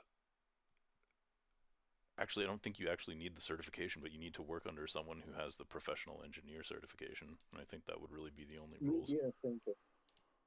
Yeah, you start off as an apprentice, and here they do that in certain industries. So if you're at Boilermaker or anything like that, where you physically have to, do things in that line, you would become an apprentice, and you would go to do your internship, and you would actually write tests to do your N qualification. Right. And certain N levels proves at what level your capabilities are, of your knowledge of what you are actually physically doing. Right. And that is totally separate to your tertiary education. So you would go study something, and then separately then do that as then your in qualification, as to in which field you want to do it. So if you want to do specific that engineer, then you would go pursue that specific, and you would go write an almost like an aptitude test. Yep. But you would need to do the practical work to learn, to understand what you're doing, and then go prove it on paper that you know what you're doing to advance. Where in the design world, it doesn't really work that way. I'm a draftsman, and you tell me what to draw, and I'll draw it for you. Yeah. Be it a gear of a car or a freaking pipe, or give me a little sketch and I'll draw it, I've got that amount of understanding and visualization that I'll be able to, give you something. I think you would really crush at a lot of these smaller automotive tasks, where the only load-bearing calculations you would really need is to make sure that like for an engine mount or something, that the polyurethane bearing that you chose is big enough to support it. And really, you'd be surprised at how bad a lot of engineering calculations actually are. Like, the bare minimum for like a residential home in the US for a second story floor is like 30 pounds per square foot of static load. And yeah, and like once, if your calculation is bigger than that, then you're just fine. And generally, I doubt calculations are actually even being done. What is crazy about US buildings is almost everything is made out of wood until you get to 3 stories or up. If I ever go live there, I don't want them. And they wonder why they have so many fires. Right? Let's build the entire city out of tinder, right? And then let's also get really greedy and build the houses super close to each other so that they can't not catch fire. It's absolutely insane.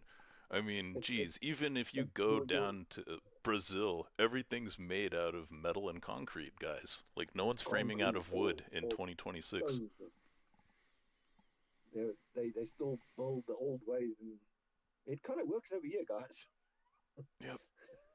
Shoot, but yeah, so basically you just say the subfloor is 3/4 of an inch and you call it a day, and that's good enough for 30 pounds per square foot. And I'll be able to, generally work that out because I've got my experience in rigging.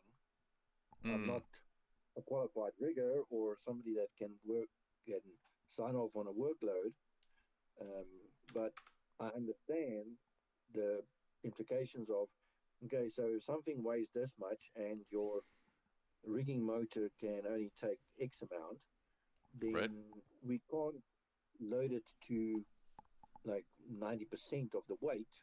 You need to work on like a 65 to 70% maximum, and then still add your 30% onto that, of the actual load on top of it. Yep. To see, so there are all those mathematical calculations. Not the best in math, I must say, but I can understand the workings. Sure. And then multiply everything by 2 for your safety factor, and then you're what's So the if you show what's the me this expression is you the guys? way that you need to do it for whatever application it is, Yeah. for be it in steel, wood, concrete, load bearing, or we had to, strangely enough, we physically had to build a bridge in second year as part of our course at Technicon to understand, load bearing and all of that. Yep. So it was touched on, but just never pursued. So if my brain dials back into that, I'm like, yeah, okay, cool. I understand what you're talking about. Let's just show me, the workings of it, and then apply that. It's like, okay, cool. So if this is like that and that's like that, then it needs to be X amount thick. We've got South African standards Yeah. that we apply. So you've got a whole book, like a document of rules that you need to, abide by for Sure. health and safety and regulations. Then if you abide by those rules, then off you go. Basic And building those safety not just code. for, yeah, basically, but it's your SAN, South African National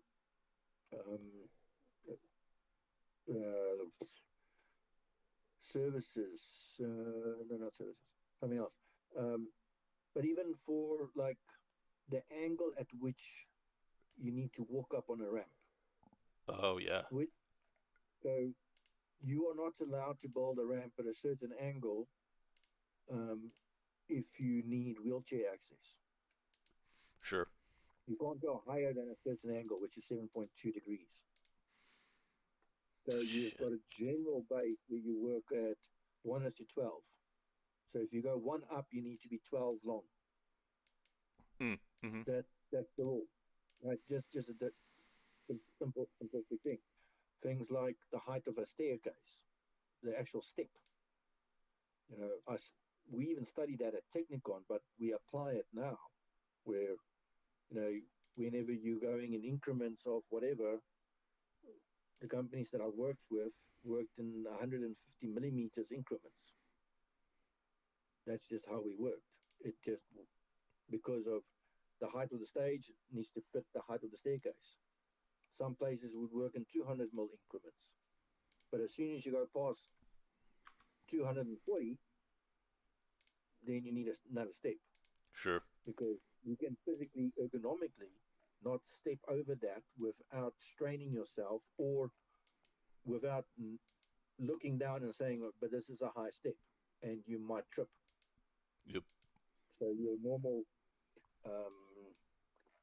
what do they call it? When your distance between each step and your stride between each step, that is, in general, for a person of this height, generalized, this is the general height that you need to work within. Obviously, if you're taller, it's going to be easier for you. If you're shorter, it's going to be more difficult. And that comes from like Brad Williams, where he's a short little guy. He's like, oh, 4 foot counter, 3 foot person ain't going to work. Yep. Yeah. But yeah, all of those principles apply to anything, and you would always have a reference to refer back to make sure that you do comply with any regulation that's been set in front of you, be it architectural, mechanical, civil, or just and that is from a general design perspective. Wow. I mean, it So almost sounds like you know exactly what's going on, and you're just getting gatekept by, like certifications or experience on software. I would definitely recommend to check out that entry-level SolidWorks like license. the one company looked at my CV and like, yeah, okay, cool. come in for an interview, and when they did the interview, and we're like, okay, this is what we're doing. It's like, so they're a mining company, Yeah. and I know nothing about mining. Sure. And I'll be like, okay, but they want me to draw up. They wanted me to know specifics of tanks, storage tanks. I see. So they needed me to know what would and that was one of the tests that they asked me to do. So I didn't go physically in; it was an online thing. And they asked, one of the questions was, what would be the thickness of the wall of the tank if it's going to be this big, holding this specific substance? Like, I wouldn't know that. That's for the engineer. Yeah, exactly. And you need to tell me. You just need to tell me how big to draw this thing and what shape it's going to be, and I'll draw it for him and show him a freaking cut through section with a zoomed in view of how thick the wall needs to be and how it needs to be shaped and formed in the machine, and I'll draw it for him, but I don't know what you're asking me. And based on that, they're like, okay, then, well, we'll let you know. And never came back. But that's, the information that they ask is irrelevant to what they want me to draw. Right. They haven't asked for the right They're asking job title. the wrong question for what they want to be produced by somebody. Like, yeah, but I can understand that the engineer probably would know and be able to draw it because he has Certainly. the groundwork of actually having drawing experience, and then having the more advanced experience as to knowing that information. But as a draftsperson, I don't need to know that. It would be good Exactly. to, and you would probably know that if you were in that industry working. You would know that. You would pick it up in the first few days, weeks, or whatever. But coming from a total different industry, then obviously I would not, because that's not my field in that specific information. Damn, I just knocked this guy out in one round.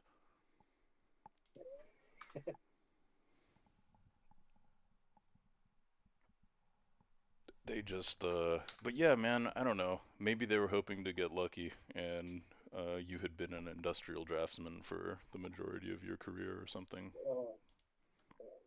Maybe they did not understand the name of the company, what they do, Yeah. where I previously worked for. That we've had that before. The one company that I worked for was called the Shattered Glass Group. Okay. What do you think they do? They help women in business, white collar professions to achieve upwards job mobility, i.e., break the glass ceiling. How Okay, close am I like the perspective and approach on that one. I? Yeah, dude, I'm getting tired now. I can't believe you're still awake. Yeah. No, well, they were an events company, I see. and they would break the glass with the audio sound. Oh, okay. That's where the shattered glass comes from, because they originally were a DJ company, a mobile DJ. And Okay. then they progressed and became bigger and starting doing more events with more equipment. And so they were very similar to the company I previously worked for. So we got a lot of places that were like asking, can you come and change my windscreen for us? Oh, Or yeah. give us a quote on that. And then Right. the previous one was called Gear House. Oh, So people yep. would ask us like for gear Listen, of me trends motor is cars. gone out on the ute, mate. So, yeah. A lot of vehicle inquiries. Yeah, or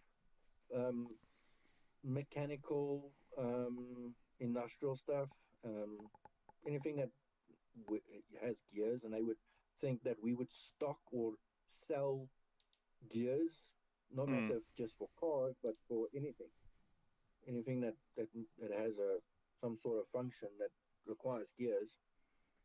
And they would think that this is the company that, you know, is the top because they're the gear house, the house of gear. And we said we're what do they call it, a bulk supplier to the normal stores where they would normally go and buy their stuff from, and they would want wholesale price. Yeah. Like now we're an event company because we got gear, like events gear. Yeah. Interesting. It's gotten better over the years, at least, because the company has actually made a name for itself. So we'd actually get advertisements at shows. People would see it. They understand that it's, you know, the event. Ooh.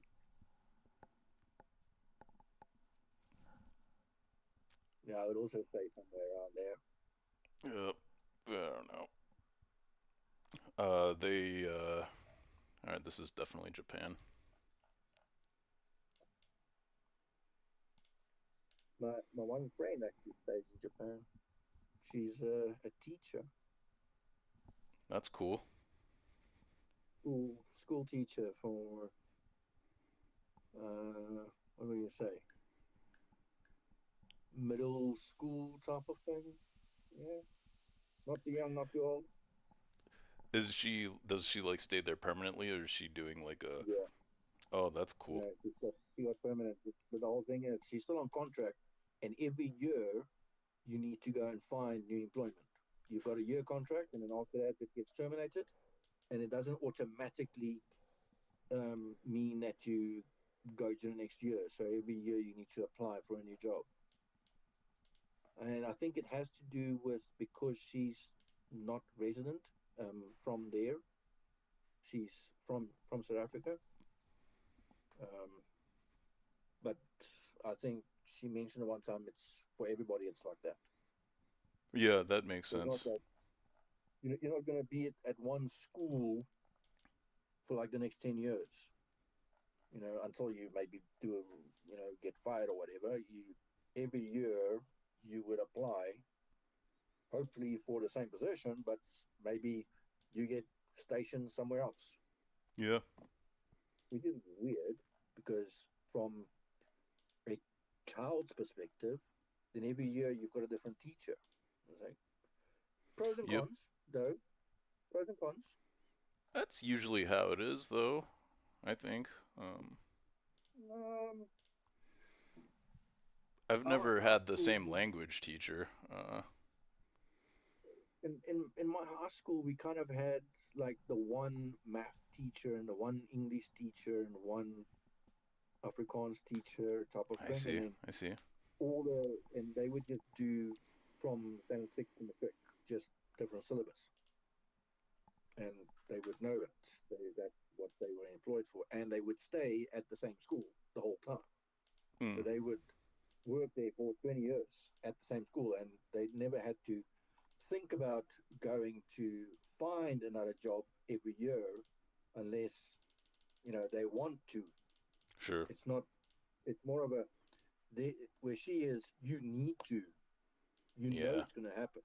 Right. Where here, you're going to be at this. You're going to be a teacher at the school until you either go and look for another job, or somebody come and asks you to come and go to another school, or if you lose your employment at that specific school because of some reason, and you need to now go and find a new employment.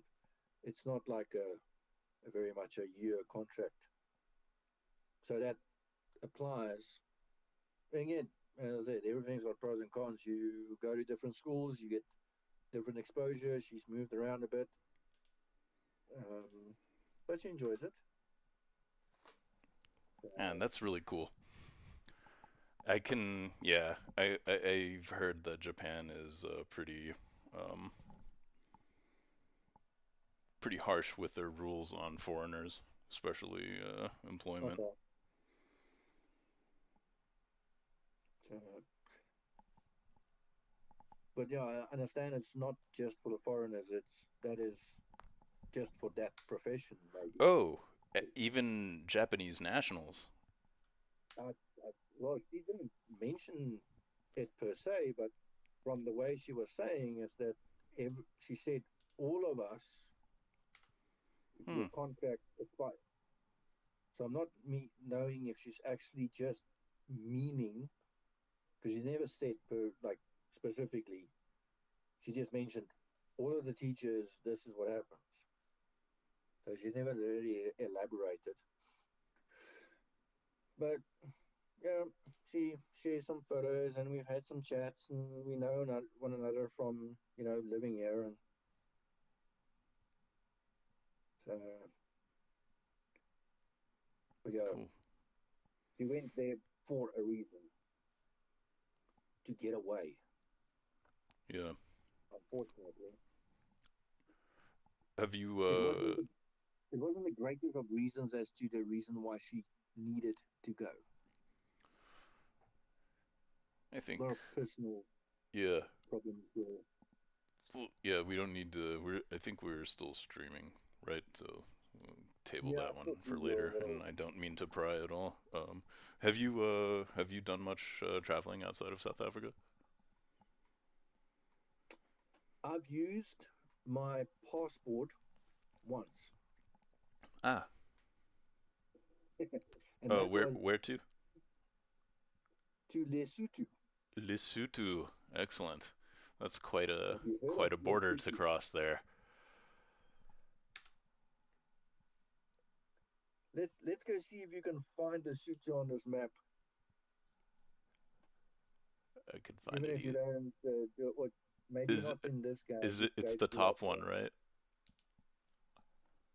It's this one, So right? Lesotho is within No, South I was Africa. wrong.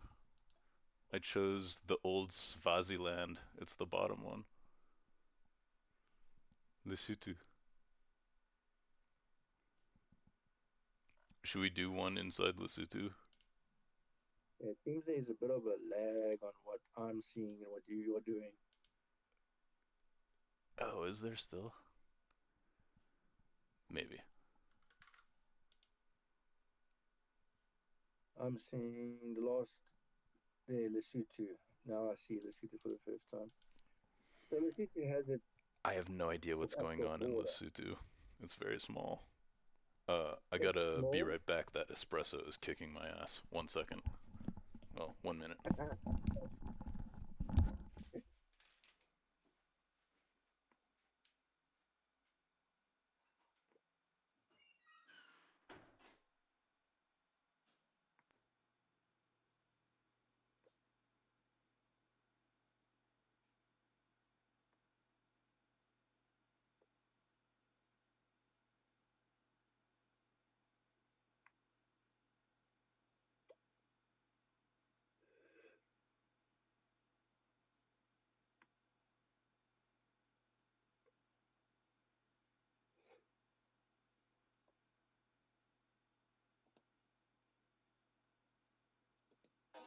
This circuit has tested the limits of both man and machine. This is the Nürburgring Nordschleife. The name of this band is called Rage Against the Machine. And just to let everybody know, we got to be careful about all the records and stuff that's in here because Frank was nice enough to let us jam in here. So. Mary, what's up?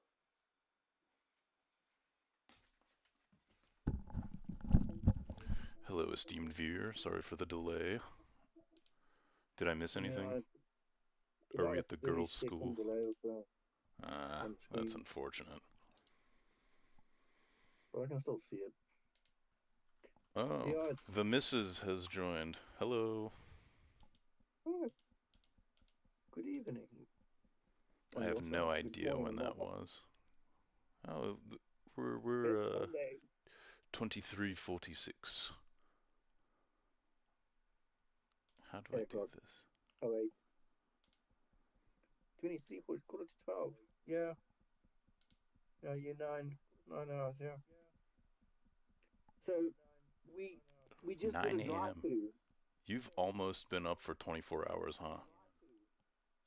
No, I went to bed only woke up at like 2 o'clock in the afternoon. So 20 hours? Okay, let's not do the infinite loop video. No. No. Is it 9 over there right now? It's almost 9 o'clock now. Yikes. Yeah, so 3, 6, 5, another 5 hours, so it's 19. Man, Almost 19 I hours. would be completely loopy already. I have no idea where this is, man. I don't know how to orient myself in Lesotho. Do you know how I know when it's in Lesotho, though? They have extremely good, like, resolution. Like, for a country with mostly not paved roads, for the Google Maps, they have a really good camera on here. Yeah. Oh, she just said hello. That was only a few minutes ago. Hello, Susan. This is my friend Carl. He had a Corolla way back in the day. Oh, I still have one. Oh, you still have it? I thought it got wrecked.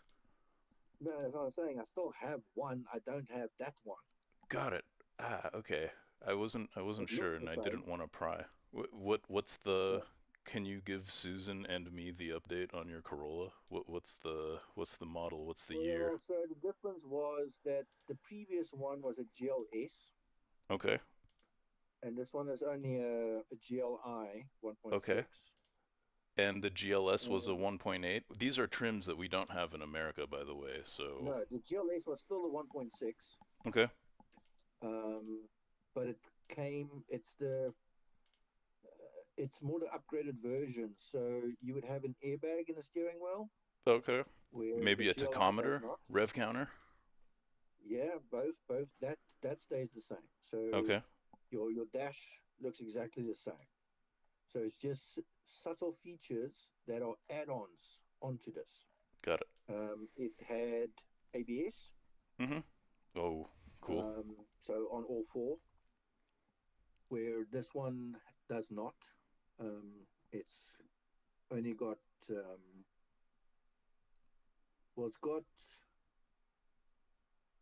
it's got discs on all 4, not drums on the back. Whoa. Just not with doesn't have the ABS system. So the body is exactly the same. The actual framework, it actually still has the holes for the ABS to be placed. So you can actually add in the ABS. Yeah. You just need to buy it and install it. You don't need to drill any holes. What year is it? It's a E110? So it would be the 2002 model in South African terms. Yep. So it's the 4AFE. Yeah. AE110, I think. I think that's it, yes. That's crazy. So I have a ZZE110, and it's an S model, the top of the line in the US, and it does not have ABS at all, and it has drum brakes in the rear. All Corollas from 98 to 2002 were like that, and those were all E110s in America. We stopped getting the 4AFE in 1997 in Corollas here.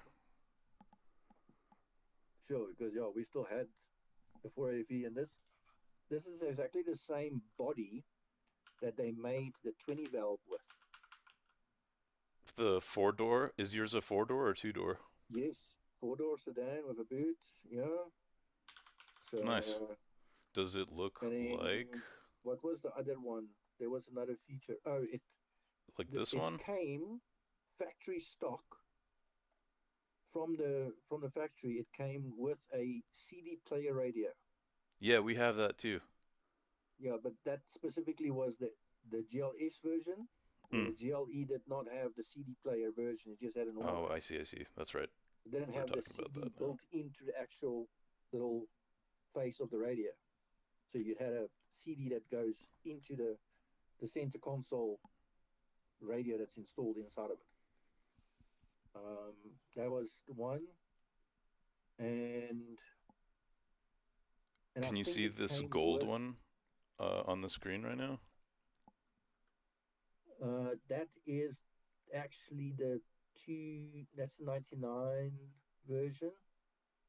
This is your head tail lights this shape, but it just looks different? No, It's no, completely different.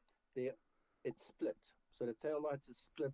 So you've got a corner light and a light in the boot lid, Okay. which Does it look like is mainly this? only the reverse light. This one on the left here? Give it a lag. Hold on, I'm still seeing the gold one. Ooh, sorry. Yeah. That's much lag. Oh, in Still, your still YouTube seeing app, can you click on live? I'm wondering if it Here just we might go. have. Yeah, that white one. Yep, Yeah, that's now what I you see the have. white one. That is the shape. Yes. Got it. Yes. Okay, so that's the facelift E110. Some That's people cool. did call it the facelift, yes, of the Corolla. So we The never jelly had bells did this come in one both.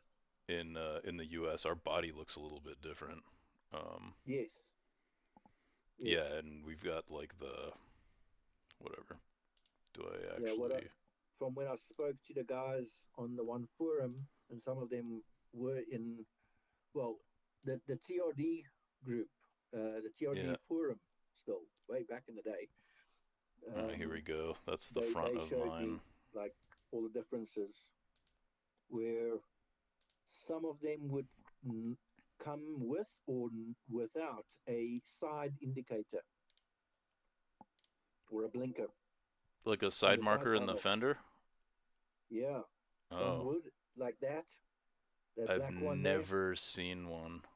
This black one's This mine. it's standard in ours. Yeah, I've So never yeah, seen yours have so E110. your tail lights look different. Right, Yeah, and it's a lot smaller too, and you can see the difference in the. It's just in the boot lid and in the trunk. yeah, It looks like the actual metal quarter panel is still the same there. yeah. Most of that body part is still the same. Let me But yeah, you see can if I see my can. rusted out drum there behind the Workmeister, and then it's a small disc up front. Hold on for the lag. Still seeing your Oh yeah, red in and your black one. YouTube thing, does it say live in the corner? Yes. Like the bottom left? Like Bottom left, it says live. Yeah. okay, cool. Just making sure it's up there. Okay. Just going onto a different screen quickly. I just want to find something so I can Oops, show no you. worries.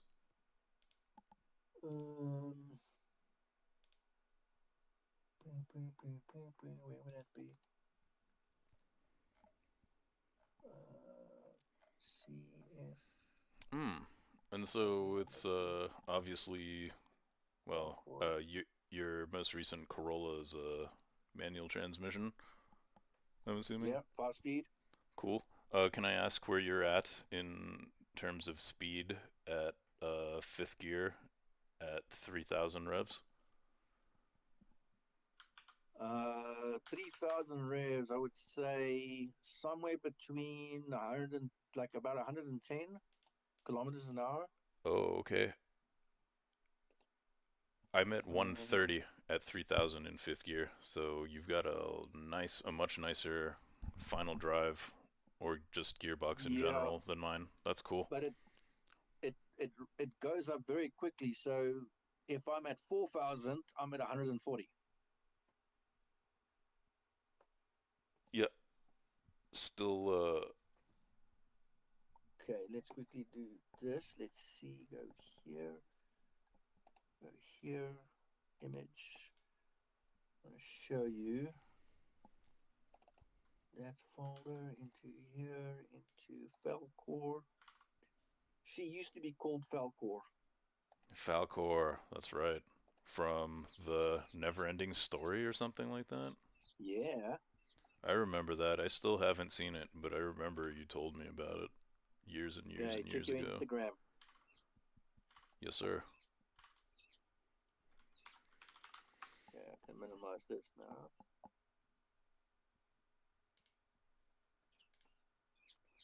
So that was my previous car, and from that was kind of when I got it, when I bought it. So it was kind of very stock. I don't see anything in Instagram. Why is it not there? Oh, hold on. Sorry. I never clicked the blue button. I see it. There we go. So this is Falcor, the one that got smoked, or this is the current one? Yeah, smashed. Oh, man. And it was a rear-end collision on the freeway? Front. Oh. Shoot. Let's Sorry. go see. I'm going to do some digging. Oh, here we go. Yeah, I like that grill. That looks great. Smash. I had a couple of crashes with her, but one that really just killed her, really. Just putting it up on stream for posterity here. We can see the rear end looks pretty much like the Asian version, exactly. And he was towing with it too. What a boss. Look at that. Factory spoiler. Excellent. Hold on. I wonder if this body is... that came with the turbo. I'm only putting it up now. It still has a lag. Oh, that's unfortunate. I wonder if it's YouTube or my computer. Let's see.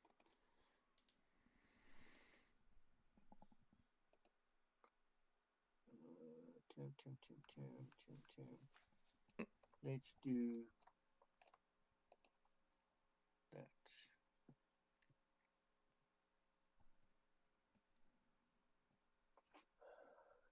There's my REP folder.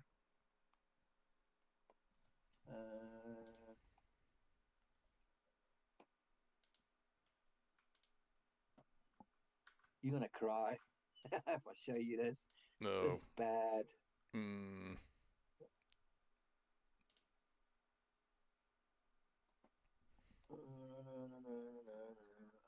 need to lift it up.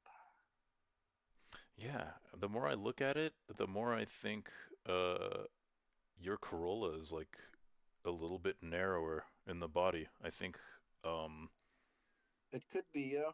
It looks like my Corolla, the whole thing is as wide as the front fender on yours. Okay. Let's see if we can compare that. Actually, I see what you mean, where by the doors is actually, it goes that slight bit narrow from the front to the back. Right, right. But mine is, it seems like it's a little bit fatter. The door looks like it curves away from the window more. Let me see if I can pull up an image. Let's see, how do we go up from here? No. That doesn't help me. No. Yeah. I'm just looking for...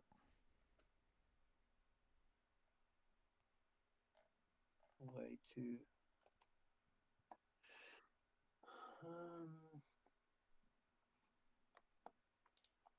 let's see if we can do it this way. So we had a photo. And we gotta look for...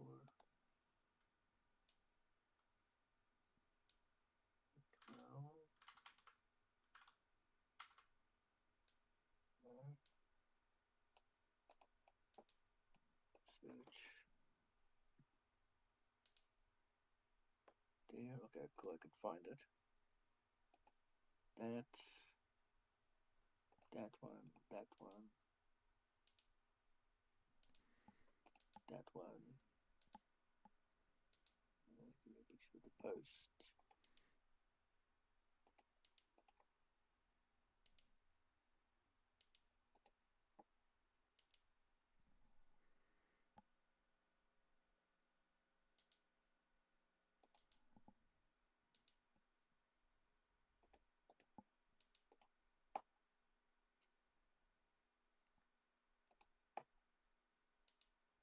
Okay, now I can minimize this.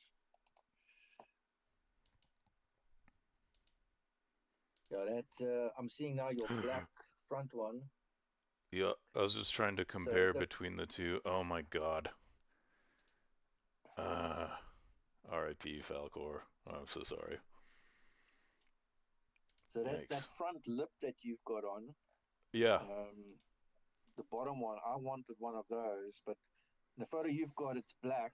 I eventually took that off, got a new one, and got it painted white. And that's the image that you see if you go to my one Facebook page, the captain page on Facebook.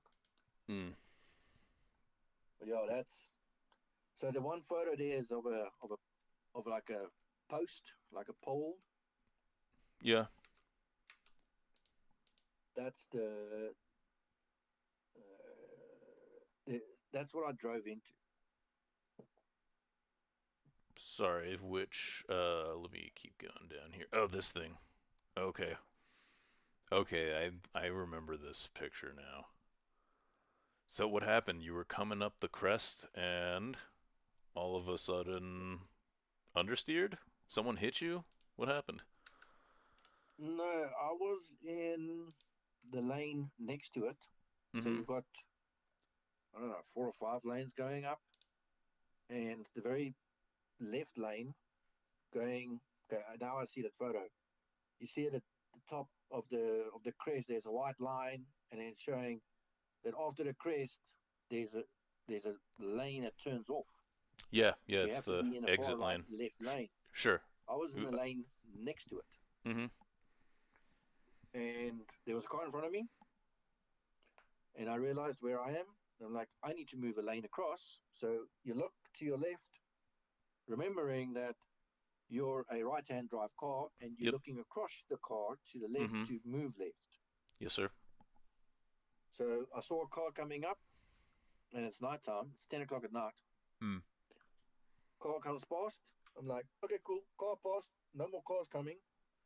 I can shift into the left lane, and bear in mind, the lane I was in, the car in front of me was driving slower than what I was wanting to be to Mm-hmm. go off.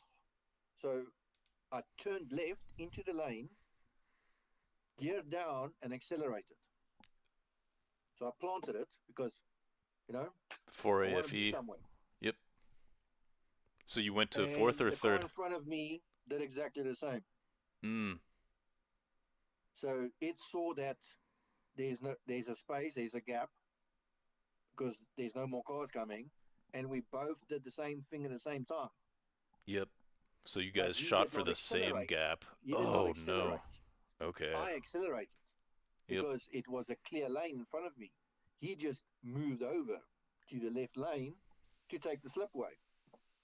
And I moved over and accelerated and geared down. So now I'm in high revs. Yep. And I'm, wanting, because it's also going uphill. And suddenly, so you look to your left to make sure again, as you are moving over, that there is no cars coming. I look to my front and see the car in front of me in the same, but you were in the other lane. Why are you in front of me in this lane? And I slammed on the brakes. Mm-hmm. And yeah, so it went then straight into the pole. So yeah. No chance to recover once you got locked in there. No. So the ABS didn't work, or what? It did and it didn't. I see. That's I unfortunate. could feel the ABS working, and then I felt the one wheel, you can see the mark, the right-hand wheel, it locked up on the tar. The other one locked up as soon as it hit the curb on the left. Yeah. It's over once you're on separate After it hit surfaces. the curb on the left, you can see the white mark. Mm-hmm. So it locked up because it hit the curb. Sure. Yeah. Right. But the right one locked up as soon as I braked. It just. But so it still went straight. Like, how far back this way, like off out of the frame of the picture, do you think was it when you saw not too that? Far, eh? Yeah. Yeah. No, because. So you're checking your blind spot behind you as you're making the move, and then when you turn back to look forward, this car going 0 mile, way slower than you is in there, and you gotta hit the brake. Yes. Sure. And so you were in 5th before, and you went to 3rd? No, I would have been in 3rd. Going up the hill, coming up the hill, decelerating because of the heel and the car going slow in front of me and kicking it back to second Okay. to accelerate out of it. So I was probably doing somewhere between, I would say like between 60 and 80 kilometers an hour hitting that pole. Brutal. That That must put me in have hospital hurt for quite a bit. 10 or 12 days. Ugh. Strange enough, before that, I generally didn't wear a safety belt if I did short distances. Really? Wow. Like, it wasn't a norm for me to get in the car and put on my safety belt. And the thing with that is that the ABS is only active if the safety belt's clipped in. Oh, I see. Interesting. Well, sorry, not the ABS, the airbag. Ah. The airbag only works if the safety belt's clipped in. That makes more sense. Yeah, sorry. All good. And for some reason, that night, I clipped me in before I got on the highway.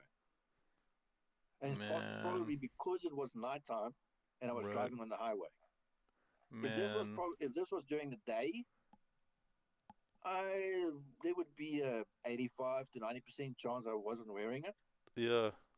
But then I would also have better visibility. Yeah.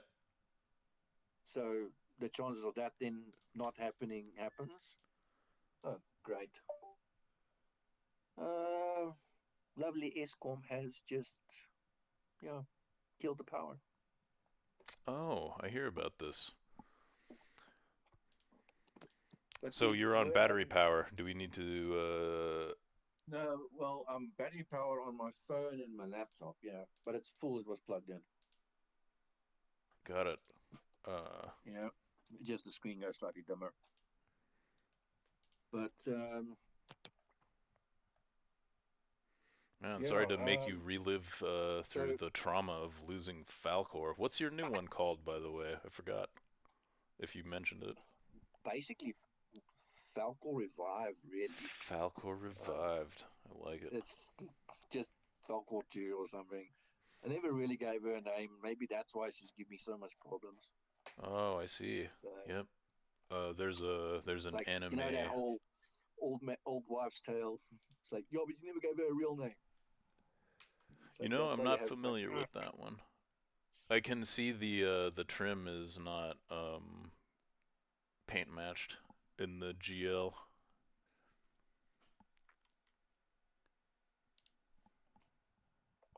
Which third are you looking at? I was in Falcor Revived, like the little door handles and the little bumper on the side. The orange is still the same, eh? Still the same car. The first set of photos I sent you was still Falcor. Oh, I see. Just different mags. And after that, that was like one of the first photo shoots it ever got, and that's how I bought it. Still. So the black trims, that's how it came out originally. I see. With the black, yeah. And still the GLS. I see. You had white trims on the beadings on the doors would be color coded. Yeah. On the 20 valve edition. I see. And what would that, was it like a GTZ or something like that? What would the trim for that be? A BZR or something like that? I don't remember. Would it have had the Japanese one? Yeah, whatever. But I can see you just did you just take off the door? What did you call them? Beadings? Little beadings. Black. Yeah. So you just took them off. The body is exactly the same. It's just literally the beading that changed to make it distinguishable. It seriously made it look like a different car. Yeah, the body itself was exactly the same. Wow. The only trim from the outside was that the beadings were color-coded, and the mirror, the part that moves, so the actual housing of the mirror was also color-coded, but the actual triangle, the mounting, was still black. I see. Then when I was in an accident, before this, no cars involved apart from mine, but I did a 360 on a bend, and it came down to that there was oil on the road, and see on that first one, see the mirror is totally black. Yep.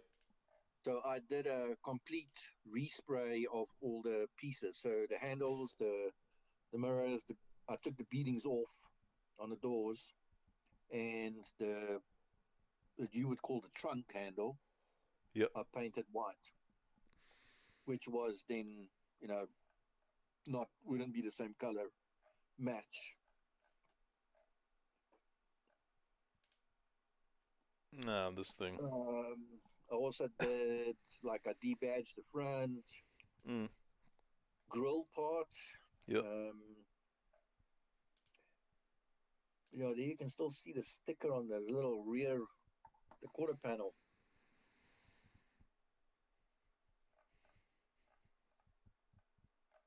The one photo of the crash car shows the little quarter panel sticker. This one? No. Oh, sorry, it's gonna be like 40 seconds or something. Is it in the mirror? Okay, or... so the second one of the crash car, and yeah, that's what I'm looking at. This will load eventually. So, any chance of seeing some pics of Falcor revived then? Do I have? She looks very similar. White also? Yeah, exactly. Same and same rims. Nice. I went and I was in hospital, and I told the guy who was dealing with everything to go and get my rims. Oh, great. So if you see the rims on the crash car, there's the chrome ones, and the ones with the orange tint on the lighting is a different rim. The orange tinted ones were the original rims that the car came with, and that was still sitting in the garage. So I told him, go buy me 4 tires of this size, cheap as you can. I don't care. Doesn't matter what they are. Put them on those rims. Take them to the scrapyard and swap out my rims. And bring me my rims. Yes. Because the rims, just the one rim really got damaged. The front right. You see there, it's a different rim. So I told him, go and get my rims. And I still have them. Nice. Yeah, I've never sold a set of rims. I've gotten rid of some on a car that was going to be junked though. I've lost some wheels that way, but yeah, I've held on to almost everything. See, I didn't want to, because at that time, those rims were fairly new in the amount of kilometers they've done. Because I got them for 2,500 rand for all 4 out of the box. They were never put on a car. They were still in the box. Holy shit. So you would pay that back then. That's crazy. One. So I got like for half price. That's one wheel. One wheel is that one now, wheel is 2,000 rand. Yeah, now that's crazy. We talking 10 more than 10 years ago. Yeah, I mean, shit, that's a great deal. Even in 2000s, I remember getting like in 2003, I remember getting my first set of 16x7 4x100 for like. Yeah, it was 100 each wheel back then. Okay. For 16s. Our exchange rate was much better then. Oh, I see. I see. That makes sense. So that's what I say. Like now, you would pay like 5 for maybe 1. Yep. So, yeah, let me ask you more about your Corolla. You've spent an ungodly amount of years in an E110, and it's all been in a 4AFE. Have you had Corollas before these two? yeah. I had a '94 model. All right. Yeah, we called it the baby Camry. Yeah, yeah, it was nice and curvy. To me, I think it looks like a little LS400, like especially with a Yeah, certain when you have the tail lights with the separation. One of the years, either the pre-facelift or the post-facelift, either the pre or facelift ones looks like a LS400 to me.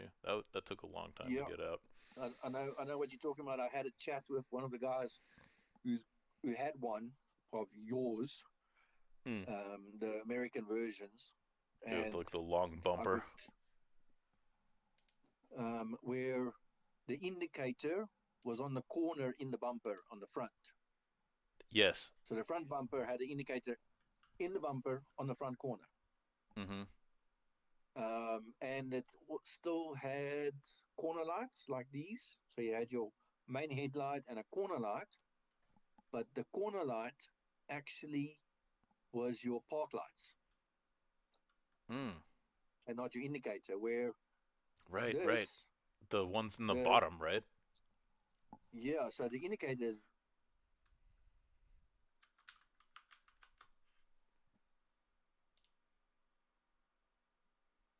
Hello, hello. Mr. Carl. I can't hear you anymore.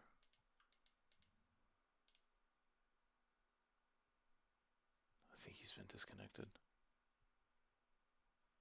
No. But yeah, we were talking about this. Um, Dang, this looks great. Look at that front lip, man. That's perfect. Yeah, we've got the bumper ones and the normal corner light. This one doesn't have the fender side marker though. I'm talking to myself. I'm talking to myself.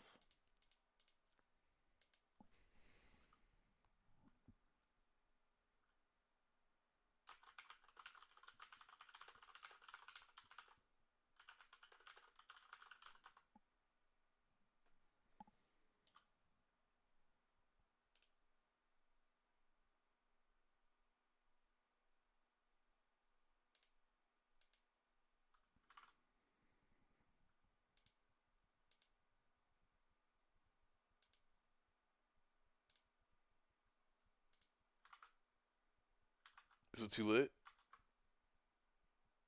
Is it too late?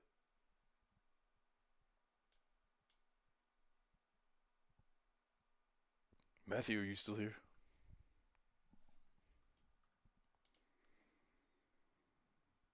Oh, we're back in business. Hello, hello? how's it? Hello. We had a friend from the forum watching the whole time. It was Mactastic Slick, aka Mr. Matthew of uh the clan Tastic Slick. Oh, Are you still here, dude? yeah. No, actually, because we had the power outage, my Yeah. Wi-Fi just went down, so I just needed to plug it into the to a power bank. Nice. So I lost connection on my Wi-Fi because it's old and battery doesn't last too long. Oh, so we actually weren't alone. No, we weren't. Oh no, did we say something? No, no, I don't talk shit about this guy. He's cool. We talk shit about someone else from the forums, though. I'll send you this picture, my friend. Come back. Come back. Yeah, what were we looking at? I don't remember. So the difference between the the baby Camry, Mm-hmm. Oh, that's right. so what I was saying that corner light that was the park light, suddenly that light dispersion at night wasn't there anymore. So that adjustment needed to happen visually for a person going from the one model to the next model, which was irritating because now the indicator is the corner light and not the park light anymore. Yeah. So, but that was a 1300 4-speed. She was red, and her name was Flum, like flame. Flum. So was that a 4EFE or something like that?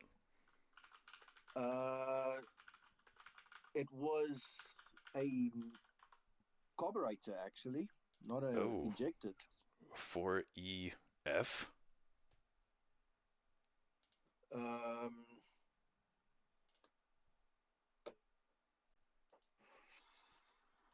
40. Let's see what we got. BZ See, even that is more 4EFE, curved. and then a 2E. It must have been this. Does this look familiar? Oh, I give the lag a bit. Oh, my bad. Count to 10 or something. 15 seconds later. Oh my god, it's slow. It's slow. Why is it so slow? Yo, it's really slow. This can't be right. Blank. This can't be right.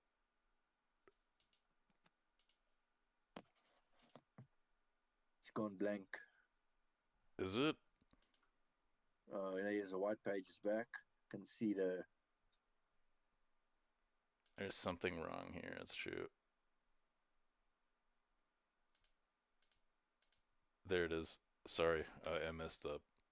I messed up. Is it this? Lag. I see your mouse moving in real time. I'm a complete noob at this, and so I've got the wrong window open, and I'm looking at one window, but I'm presenting a different window, and you can see my mouse move regardless, but I'm like showing a window that's minimized on the screen that I'm not even looking at. I'm seeing the Instagram text messaging board. Yeah, it's supposed to be updating here, and oh, I don't know what's going on. This should be it. Do you see a 12 valve? No. 2E now? I still see Instagram. Oh, this is bullshit. Can you click live in the YouTube in the bottom left? Because it should be showing a 12 valve now. There we go. Okay, now I'm seeing a motor, yeah? Yeah, okay. Does this look familiar? Is this what you had in there? Yeah, something like that. I've never even heard of a 2E. This must have been a South African special. Did I have another picture of maybe the actual outside body? It looks very familiar, very small. Nah, it just says that the E100 had a 2E, and it's that or the fuel injected 4E. Yeah. It could have been a 1.5 with a carburetor. Oh my god. They actually had turbo diesels? That's pretty cool. Maybe they'll tell us what we had in South Africa. Hold on. Go back there. Go back up. Europe? North America? Hold on, there'll be a South African section maybe. There was like a white station wagon. Not from the rear, so more back up. This thing? Not Australia. Above Europe. Above Europe, we're Europe going right back now. up. Above North America? Europe. Wait for the lag. No, not North America. Above that. Philippines. I think we're going up. There we go. More up. Above Asia. Yeah, there. Okay, hold on. There's like 6 pictures. Yep. Center bottom. Center bottom. 91 to Yeah. 2002 Corolla van. Van. Yeah. Open that photo. That thing looks sick. This is a tuner ready version. So the front of it looks more to what it was, but not quite. Give me a sec here. I'm gonna try and find this. Let's move this out of the way. Corolla. What would that be? 1994. That has the cool C grill too. So we had something that was called a Conquest, and it became a Taz, which is basically the hatchback.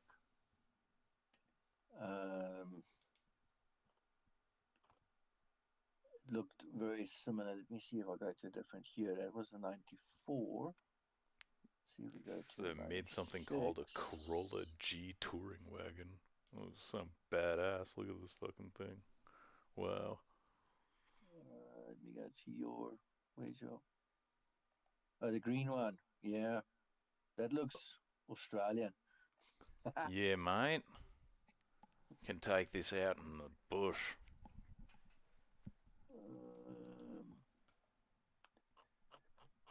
No, Crazy. let's try the 92 because of that. So this was all a roundabout way of, you know, if you could put whatever engine you want into your now E110 or, you know, in the past E100. What sort of engine platform would you get after? What kind of induction would you like? You know, what would you set it up for? In my current one? Yeah, or whichever one in the past. Assume that you had a Corolla that you could modify how you wish. What would the ideal form look like to you? I still prefer the shape I currently have. It's still the prettiest as such. Agreed. To me. I think they went downhill in 2003.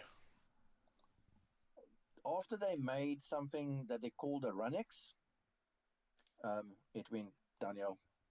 Runx. I think that's the E120.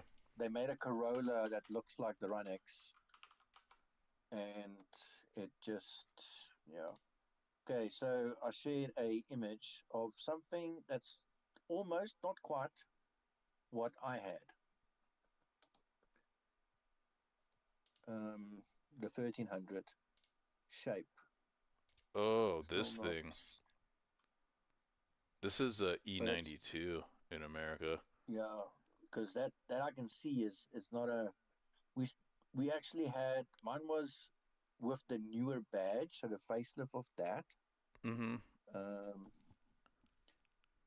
But yeah, it's not showing me the South African. I see all the American, like there's a photo of a rear image, and then the later models, but not the one that I'm looking for with a front view. There's a rear view.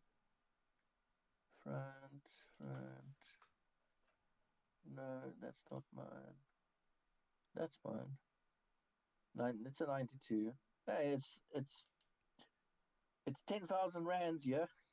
Was it a GLI? What trim was that one that you had?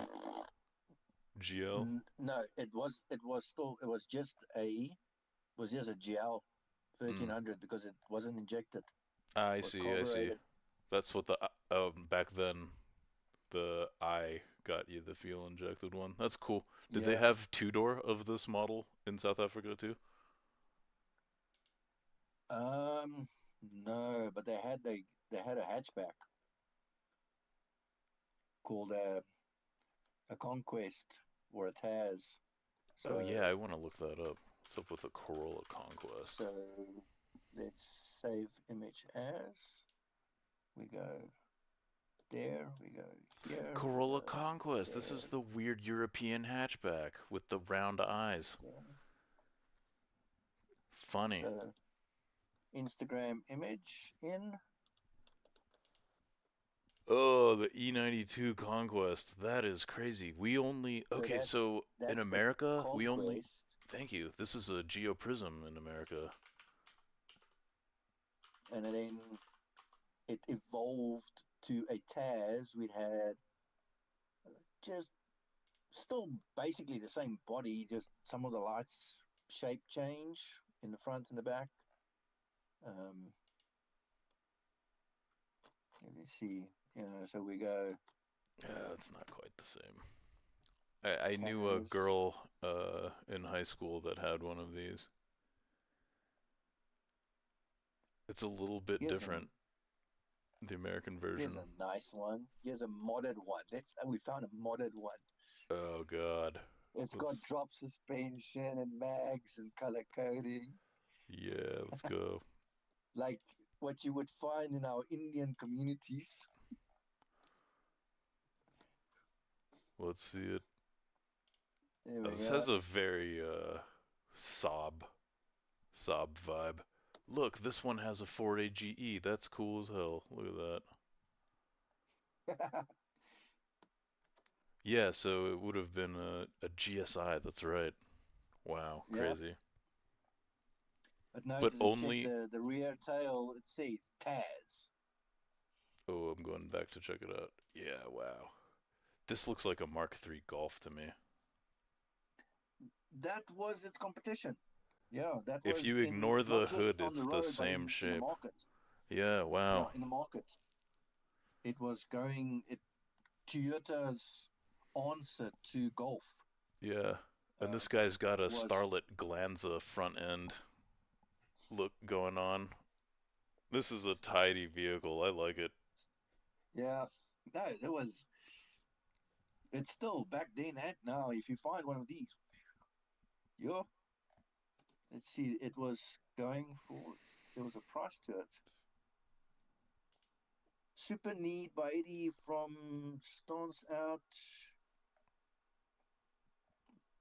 It's not for sale. It's just showing off. And this photo was taken in 2022. That's pretty cool.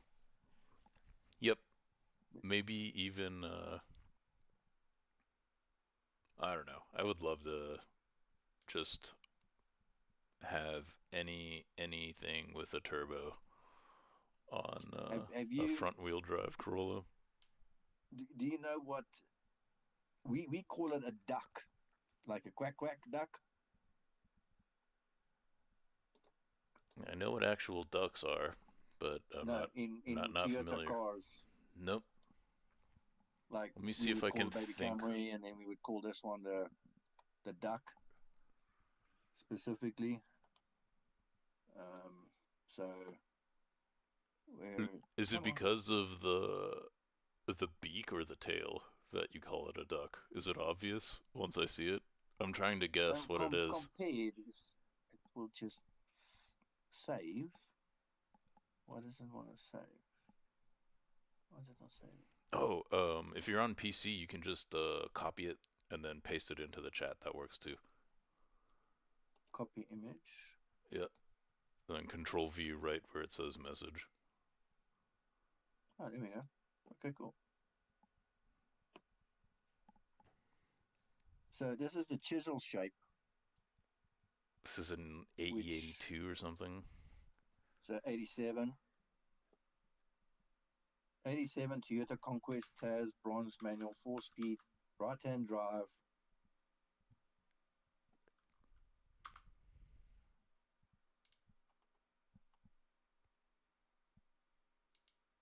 So, and you had the sedan version of this as well, which one of my friends. I think that's this thing, right? Hold on.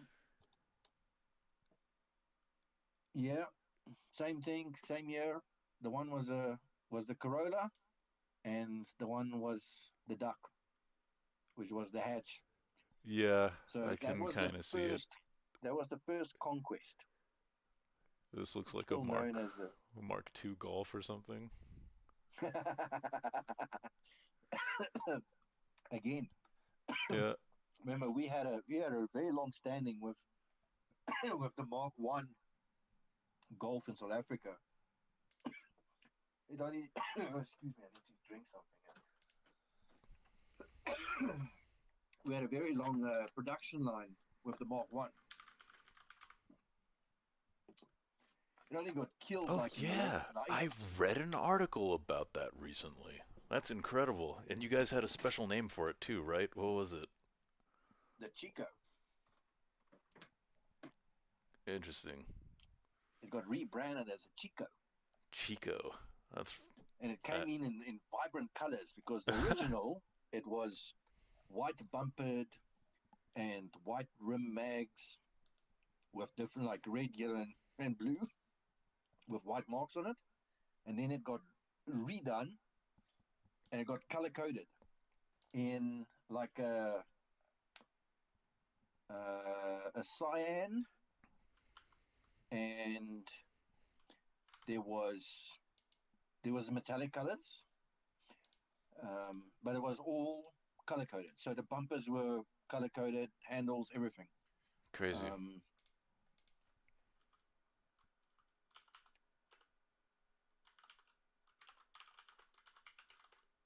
Chico?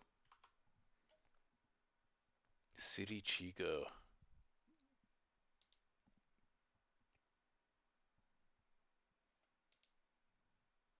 Wow.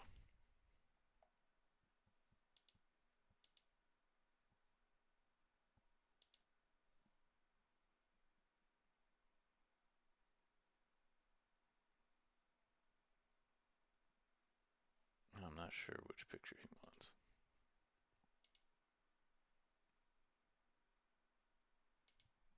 It's pretty good.